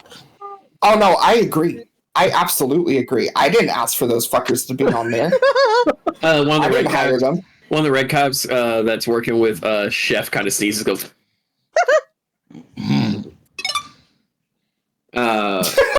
it's like someone's talking about us. Somebody's talking some shit. As you're shown, the biggest hole is literally what they keep referring to it as. You keep hearing kobolds refer to it as the biggest hole. The biggest hole. You guys are basically being given the biggest hole, which is the best place to live. Air quotes. Hell yeah. Wow, we finally made it, gang. Oh yeah, I love it. A small town. I love original it. house. Gragnar's like, damn, we living in luxury down here. Facts. We're out here living lavishly. This is bigger than my house. Been worse holes. Alright, so who's take I'll take first watch. I'll take second. Cause I kind of just conk out when 2 a.m. rolls around. I was also gonna ask, how are we gonna get the Seraphina and Ragnar? Fuck. I mean, they're in here. The fuck? Yeah, no, the cart has been pulled to the front of it. And so, like, if you want to pull the cart in deeper, again, this is like a 20 by 30 space. So you could easily put the cart in the back of the area. The biggest hole. The biggest hole. You can easily go ahead and fit the cart in the back. Gragny and Toast are sitting. Toast is kind of just looking around again. He's really excited. He's been trying really hard, guys, to keep himself under control. And when the kobolds were all running around him, he was just like, he was patting his front paws like, ooh. He's doing the tippy taps. Yeah, he was doing the tippy taps. He wanted to play really bad. And nobody played with I'll Gragny. play with Toast. Gragny proceeded to just stare at them, and they all kept their distance. Or fear. Daisy is known as a danger among the kobolds after kicking the one. Like, they're more scared of Daisy than they are Gragny. Because that kobold is still unconscious. Like, that kobold might be in a coma. I don't know. Damn. But yes, you are offered a place to sleep. Gragny is right there if you wish to talk to Gragny. Well, I'm trying to remember. Did Ragnar tell Serafina that Gragny needed to talk to her? I remember my exact words. I started talking and then said something about talking to Gragny, and then fucking Fran was just like, talking to Gragny? What? Oh, did I not mention that? Yeah, Gragny can talk. She said something about, and then I went on like a whole spiel, said something about her talking about Bahamut, this. And you're like, what? She knows Bahamut? Oh, that's right. She was sent by Bahamut or something. I love to think that Ragnar was like, yeah, what Baja Blast or something like that. The Baja Blast. Because that was definitely before we met him. So I guess I'm gonna go over to Toast to, I guess, give him attention. You're petting Toast as Gragny is just sitting there, and Toast is so excited. He is just absolutely taking in. You're giving all the scratches and everything, and he's just like, "Oh, fuck yeah, finally!" Oh. And this. What? You realize that Toast has actually gotten really big in comparison. You've scratched him before, but it's been a while since you've touched him. He's gotten bigger. Toast? Yeah, Toast. Mm-hmm. As I'm petting Toast, I'm gonna kind of look over at Gragny. So I heard you can talk. And you see them kind of lower their head to match your eyes. And they stare down at you, and it's this unnerving sensation of them studying you. Yeah. Forgetting she's fucking massive. She's like 10 foot, right? She's now about 9 foot. Jesus Christ! Wow. I told you she's going to keep growing as far as you guys know. And that's fine by me. I don't give a fuck. This shit's gonna be lit. Yeah, she's 9 feet tall, sitting. And she's looking at you. Sitting. Holy shit. Yes, I can talk. Ragnar mentions Bahamut sent you, apparently. Yes, we were to originally partner with Snap. Well, we know how that happened. A failure on my regards. Why do you say that? I should have went with her. But I was also told that I would meet you. And Ragnar. So I chose to stay with the 2 out of the 3. And again, she's just looking down at you, just matter-of-factly speaking. I'm gonna. What? Do you have questions for me? And she sits with her paws crossed. Now that she's sitting down, she's only about 6 feet tall.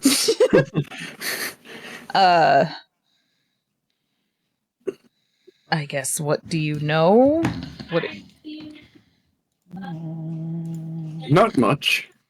I know I was saved, and therefore told that it would be my job to work with you. Truthfully, I didn't know who you were, or anyone, really. I was just going about my day. Then you saved me from that fish man. Merchant. And she looks as if like she's really annoyed. Like that was like she being there annoyed her. It's fairly obvious. Ooh. If you'd like to ask your questions, please make it quick. I don't like talking.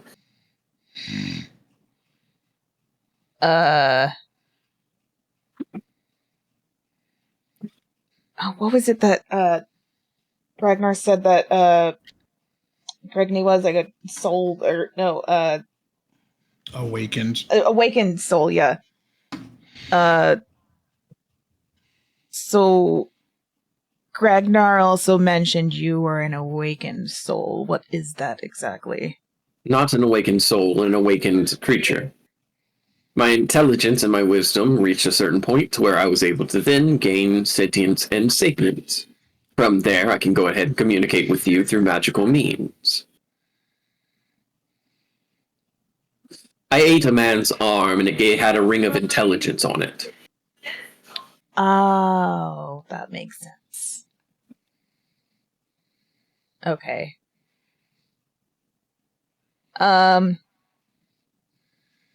Okay, I was just curious. That's all the questions you had? Am I supposed to ask another? Not necessarily. Not necessarily. They're just asking because they're like, oh, these are all things that Ragnar could have told you and did tell you, so you're just asking for clarification, and they're like, Wait, oh, he did? okay. Oh, wait. Other than the arm thing, yeah, Ragnar has pretty much told you everything you've asked. I feel like I did have a question for her a long-ass time ago, and I can't remember what it is. It's probably something to do with Bahamut, because...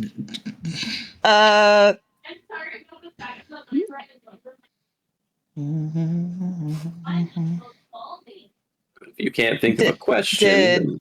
What? Oh, I was going to go to bed. If you couldn't think of a question. I'm trying to word... I'm out of character. I'm trying to word my question right.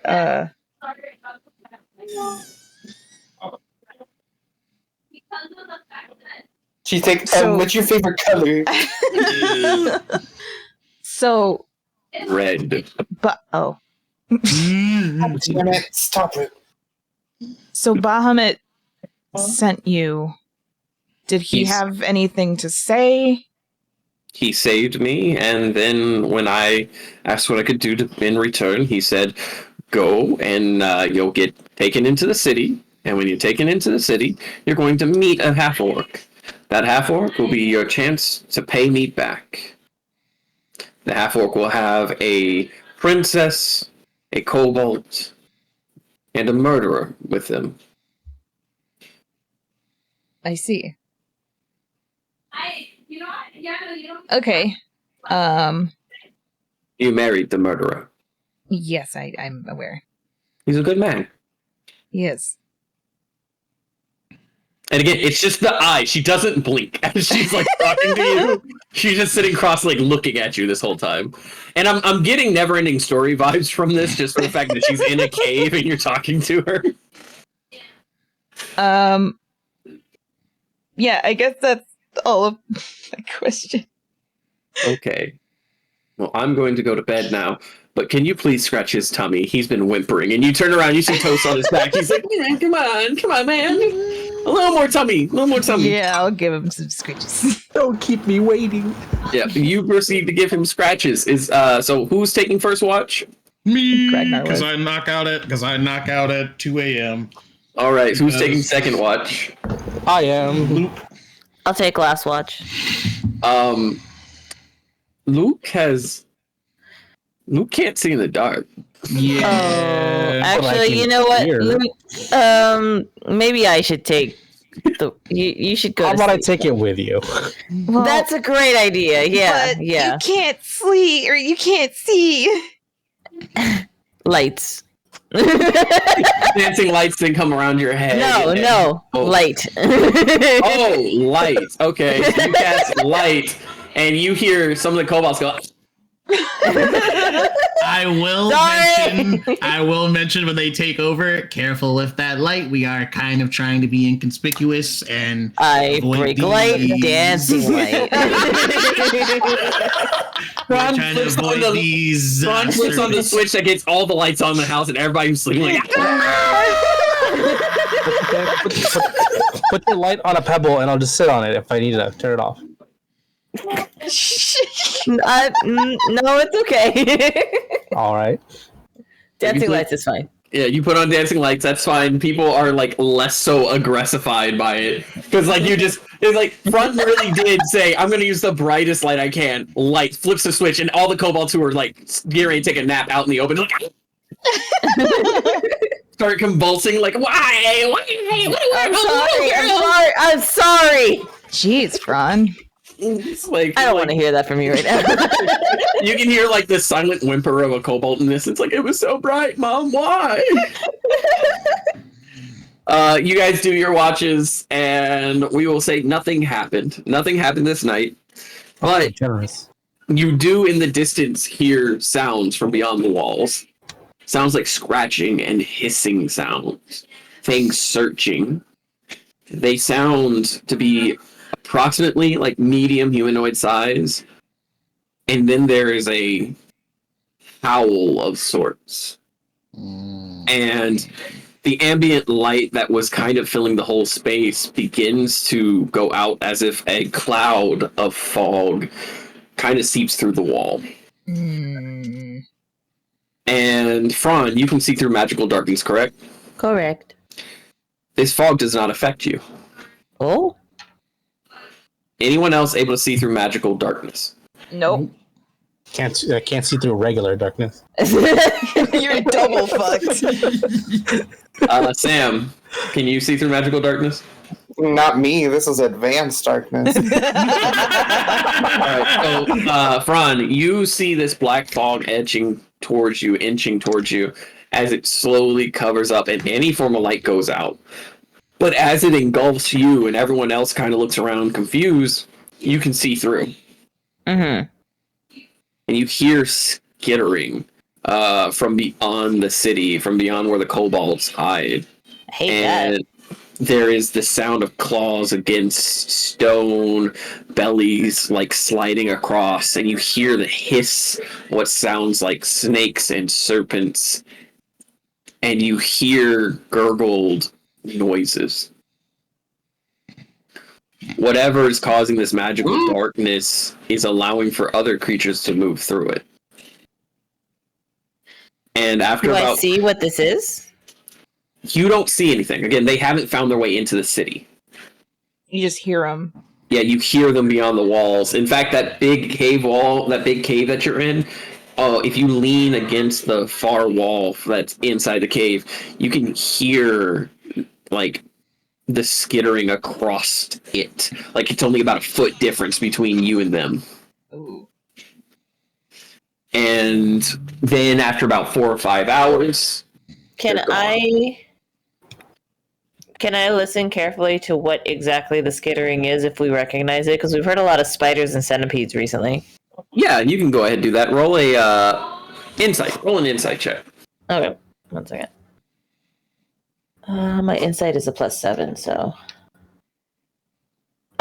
14. That's enough. You know it's not spiders. It's not centipedes. This skittering is more like a large creature or animal that is like sliding across on its like belly, and it's kind of moving. Like it is kind of crawling, skittering, sliding across the floor like a serpent, like a giant. It sounds serpent. like a lamia. Is that what they're called? The snakes? Yeah, you could think that it sounds like that. No, that's what it sounds like. Lamias are hot, man. I don't know what those are. The snakes. What do you mean? Hold on. Like Medusa. Oh. They're hot. Except not the whole turn you to stone thing. That's just Okay, good. yeah, like that. Nagas. Okay. Yeah. Yeah, so you can hear that. You're not quite sure if it is. If it might be, yeah. Yeah, but it sounds equivalent. It sounds like some sort of creature that... There's multiple. That's the thing. It sounds like claws on stone. It sounds like the skittering, the slithering. It sounds like things being pulled across that are huge. And for, like I said, 4, 5, 6 hours go by, and then the fog seems to almost in reverse move backwards as if it's being pulled back. Right. And as it does, you do hear on the other side of that wall a shriek, as if something was caught. And you hear what sounds like the chef. Oh, Fuck! Went out hunting, and you hear him going, no, no, no, no, no, no! And you hear fights, there's a hissing, and not sentient noises. These are not noises made by creatures that are normal. You do hear in Draconic a voice call out, "It's just one kobold, cut him down or take him." And with that, you hear rocks fall. And you hear the chef. You cut out. You hear the chef let out a cackle as he begins to, like, you can hear him, like, dodging and rolling, and then suddenly they're like, "Where'd he go? How do you make the stones fall so quickly? Where did he go?" And those knives was a good idea. And he proceeds to just disappear. You hear them searching around for about 30 minutes before, like, there's more hissing and more noises, and then finally the one that was talking is like, "Fine, we'll come back tomorrow night." And they will depart, and at that point, Fran, you, above you, see the chef's hat fall at your feet. I catch it. And he climbs through, and he's jamming his knives into the wall to hold him in the ceiling. And he's like, "I got away. I saw that. I crushed 3 of them." Actually, can you stay here for a moment? I have questions on what you just saw. Yeah. I saw them. And again, his eyes are sideways now. Wait, are we out of earshot of whatever was nearby now? Yeah, no, they Oh, all okay. left. So we can freely talk. Okay. Yeah, So they were on Ron's the gonna other like Ron's gonna like beckon him to like jump down. You're good, man. You're good.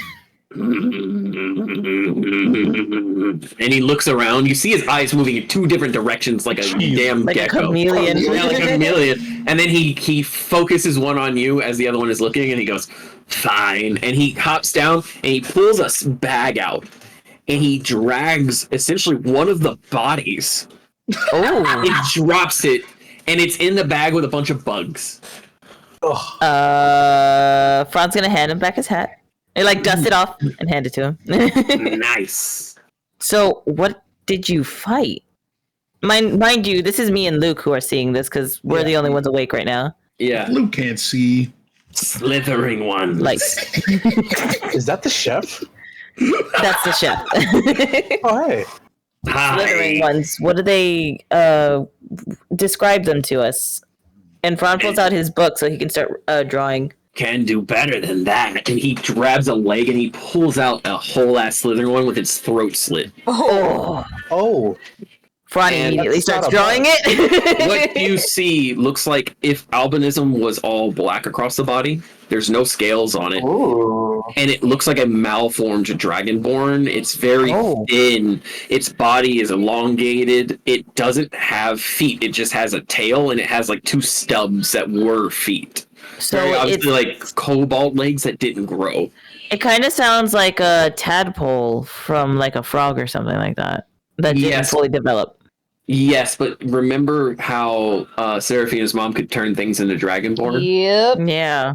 This might be what happens when that doesn't work out. This was the So, yeah. that they mentioned. Yeah. Oh. Yeah, and so it's very obvious that this creature would slide itself across the ground with its arms because it doesn't have the back legs to do that. So the slithering and skittering you heard was literally a creature dragging itself across the ground. So let me ask this, Chef Nar. That's your name, right, Chef Nar? Just Chef. Chef. All right. Well, thank you, Chef. Nar was my father.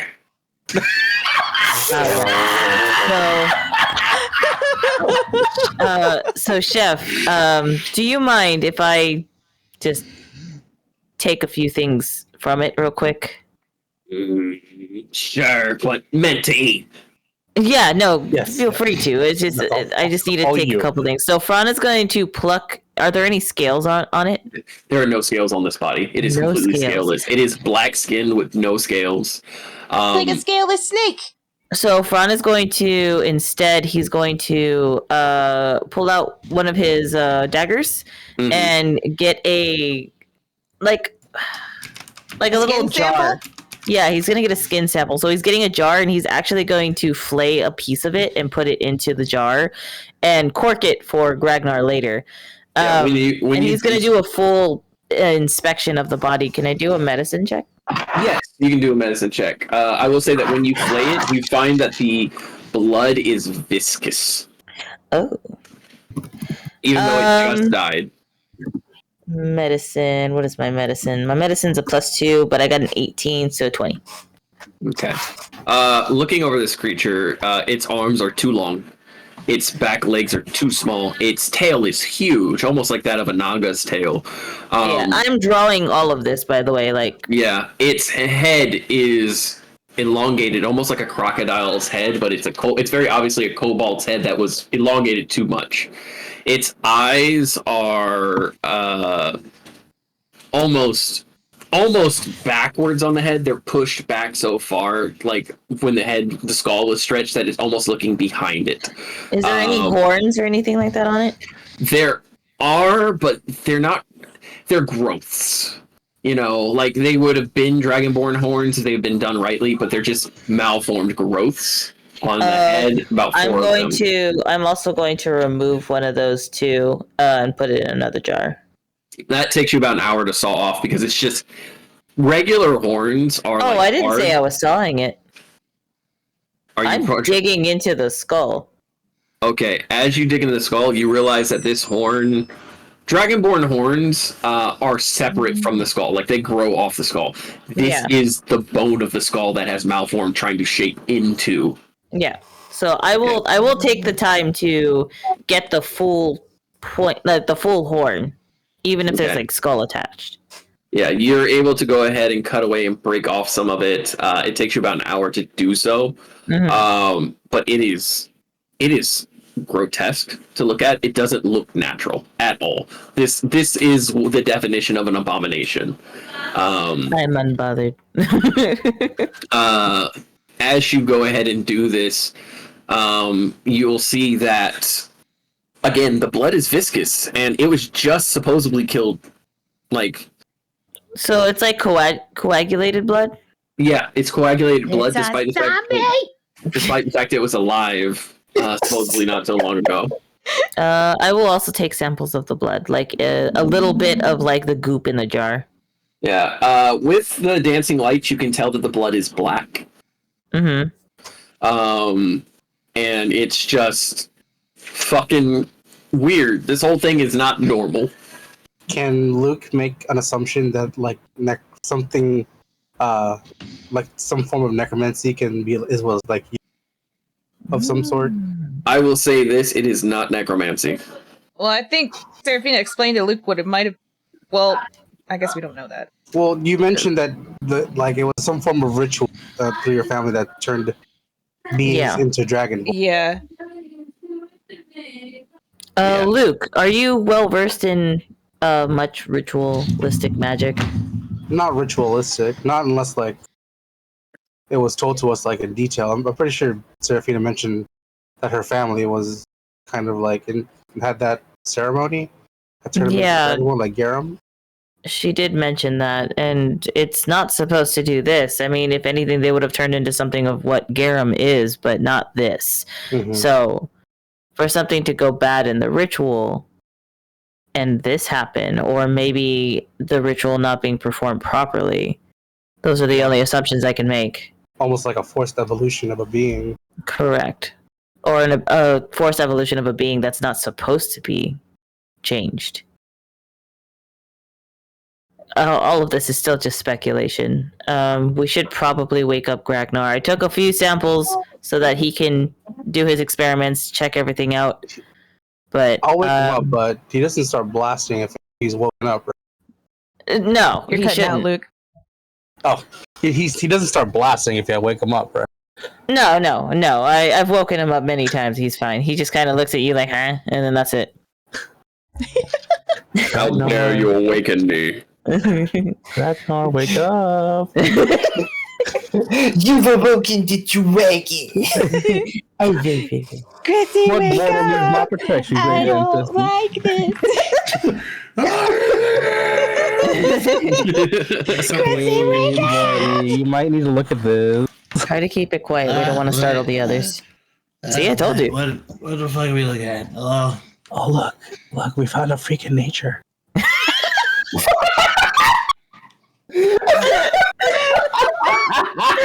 Luke. Damn, Luke. What do you call it? Those are some very strange words to wake up to. What am I looking at? Over here, we have something important to show you. And you see Fran and Chef standing there with a corpse at Chef's feet. What the fuck is that? Exactly, freak of nature. Chef killed it. Some magical darkness fog bullshit came around here. I heard slithering. I thought it was some kind of snake. Turned out to be one of these things. Chef killed how many of them? 2? 3. 3. And took one of them for eating, so... The other 2 are under the rocks. Yeah. I've already gathered some samples, and Fran is going to hand him, like, the jars and the horn that he gathered from it to Gragnar. There'll be more in the morning. No. Because they settle the traps. They fall in the traps, and then we get them and we eat them. Hold on, I have to double check something.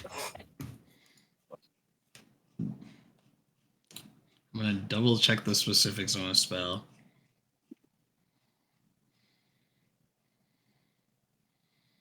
What, identify? Snake. That would work. Yeah. It would try technically work because if it's under the effect of if it was under the effect or it was affected by a spell, it would tell me what it is. I'm just gonna use my one today. I did it, Fry. Yeah. All right. So this is so you look at the corpse and it is littered with weird fucking magic. You can tell that there's some transfiguration, that there's some transmogration, that spell, whatever magic was used on this was similar to polymorph, but much stronger, but also very, very, what's the word I'm looking for? Wild. Not wild, just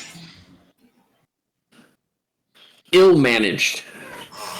It was a spell that was used and was not done correctly.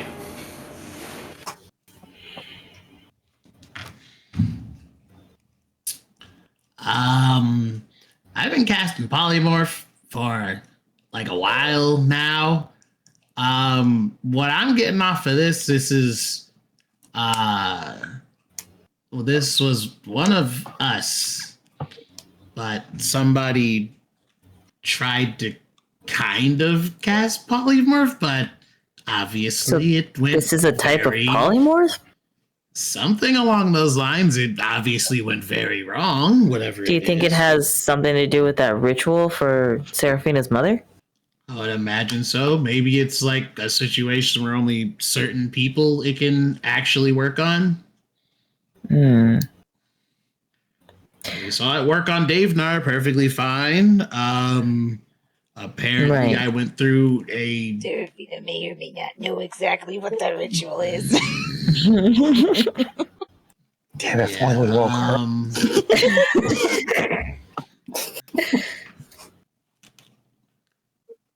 Well, I'm kind of glad we didn't go at nighttime. I don't think this would have been fun to fight all this. No. Well, Chef had a great time about it, right, Chef?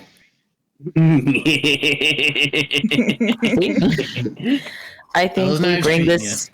I think we bring this to everybody's attention in the morning. Very good. Chef's gonna be eating this. I already did a drawing of it exactly. So even before I mutilated it a little bit, that's fine. I got a drawing of it. I can show it to everyone of what exactly it looked like, and if they need to see anything further, we have the samples that I took. Makes sense to me.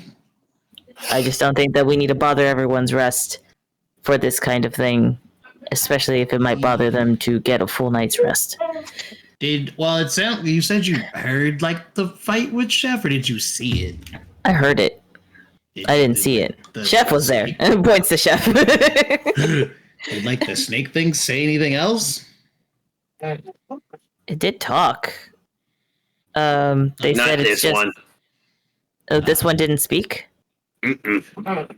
There was one then. There was somebody who spoke saying it's just one kobold. He got away. They said they would be back in the morning, though. Or Yep. they'd be back the next day, or something like that. Yep. They back every night. We might want to get you guys out of here then. As soon as possible. But I like hunting them. Oh, there's so much I better know, food up in the surface. If that's what they brought, just on a normal hunt, imagine what they're gonna bring back if they know they can find people. And you see the chef he crosses his arms while he's got his knives out, and he's like, fine fare. I don't All right, think Chef. it'd be a good idea to obviously leave right now, but we should probably start getting everybody ready to head, because like we're on the surface. It shouldn't be damn near on the surface. It shouldn't be too much of a hassle to be able to get you guys out of here, and then we go deal with what's down below. Y'all's safety is more important. And when we do take care of whatever's down below and make it safe for you guys, if you choose to, you can always come back. Because I know there are people who don't want to leave. Slug will help. Slug will help. Slug promised that if we choose to leave, Slug will be there. So we good. All right. Good. Like I said, the people who want to stay are welcome to stay. Like I said, the people who want to leave, it's probably best we get you guys out in the morning if those things are coming back tomorrow. Especially if they know that there's something here. Yeah. Don't worry. Find traps in morning. More bodies to eat. Hey, it's forward to take with you on the road. Fair enough. The new city isn't too far anyway. Yeah. Go south. I think it was like a day and a half travel, if I remember correctly. It would be about a day and a half to 2 days travel, which will be fairly quick. Yeah. Well, go ahead and let the others know, Chef, whenever you get back, since they're gone now and they won't be back for a while. So let them know. Prepare your meals. Prepare whatever you need. Create your rations. If you need help, ask us. We're still here. And Chef sticks his finger in his mouth. He holds it up in the air and he goes, about time for everyone to wake up anyway. Cool. We're going to get the rest of our rest done so that we can actually be of some help in the morning. But like I said, if you can't get the elders to fucking listen, come get one of us. I'm about done with this shit. Eldir will lead. All right, cool. Like I said, tell them it's probably best that they get ready to go now. Okay. And you watch Chef he turns away with one eye staying on you guys, and the other eye looks ahead, and then he just proceeds to walk forward. Don't forget your thing. Oh, right, food. And he comes back and he shoves the body back into the bag. Oh my god. And he throws it over his back and he goes on all fours, or three, because one's holding the bag, and he just skitters away. He left like a roach. He left the bugs, and he looks down at the bugs skittering around. Yeah, there's a handful of bugs that he caught live. They're now skittering around the cave. They couldn't fit the whole. Can we say that one goes into the cart and you just hear Seraphina? That's fine. Shit. That's fine. This is good eat smash. That's fine. This is good eat smash. And that will be the end of this session, as everyone is awoken now for the Cobalt morning with bugs in their bed.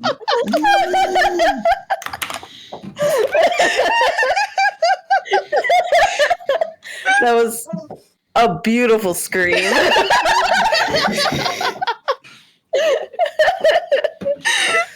That was a fun session. Hotels, it's fun. Sam's got like a centipede on her forehead, and she's like, the locals.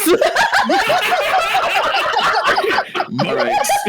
I like how an hour ago you said, "Yeah, we're gonna keep this short," and then another hour. I wanted to, and then everyone started doing things as characters. I'm like, I'm not gonna stop this. We're giving this whole 3 stars. Oh yeah. It's Funny. I love that it's 3 stars. I mean, I was having 3 fun. stars is better than some hotels me and Beck have stayed at. Like, that's very Bitch, this Listen, is 6 stars. My house was half a star. This is an upgrade, baby. Y'all wanted to sleep in the cart. I'm fucking. I just imagine Gragnar's just snuggled up with the fucking wolves. the question is there a continental breakfast? There better be. Do you want that guess continental breakfast? I mean, Sam, what do you think you woke up to? Oh. I don't know. Maybe there's muffins. No, it's the centipede. The locals are your Maybe the centipede has some muffins. You don't know. The centipede is the muffin. Oh, no. You just kind of pick it up and like crunch on it. I was like, It's like a crunchy Slim Jim. Oh, I hate that. I don't like that. That makes my teeth upset. I don't like that. Ooh, all I did was chew on a wrapper. Oh my god! Oh, she said a crunchy Slim Jim. Oh. Oh wait, That that's made my basically teeth just upset. crunchy bacon at that point. No. Well, Slim Jims have a little wiggle to them. You know, they got Exactly. That makes my teeth upset. No, I don't He like said they that. got a little wiggle to them. yeah, the little centipede legs kind of squirming around. You know. Yum yum. I don't know. This I don't know. Anyway. I don't know. It's about an that. interesting next. Session. Let me do our outro. Thank you guys for tuning in. For those of y'all who did, if you want to catch more of our live streams, you should check out any of the people that you see here. We'll go in order. We've got Morphe Time. You can find them on youtube.com/@MorpheTime. Or TikTok. Yep, or TikTok. And then for Literal Demon, you can find them on twitch.tv/literaldemon_. You can find Jojo at youtube.com/ do you want to go by Akaido or Jojo Panda?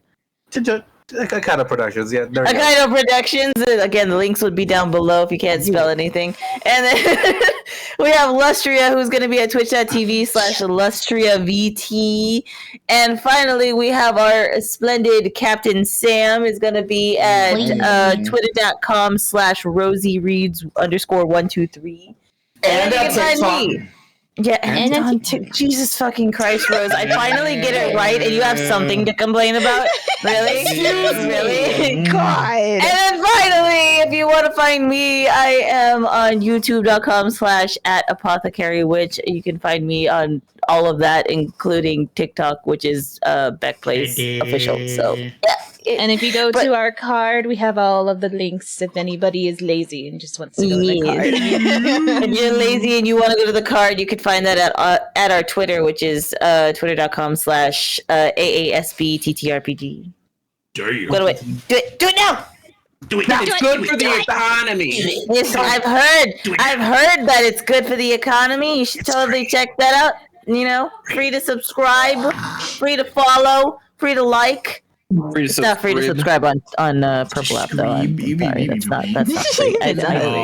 It's free to follow though. Only people who suck hit that bell notification. Oh yeah, God, y'all are getting so good at this. Bro, Ring that bell like a very, very hyper and autistic bell ringer. Oh my God.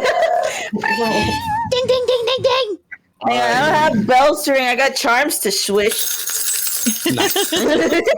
I've got a brain in the jar. I like to think that was just a jar of broken glass that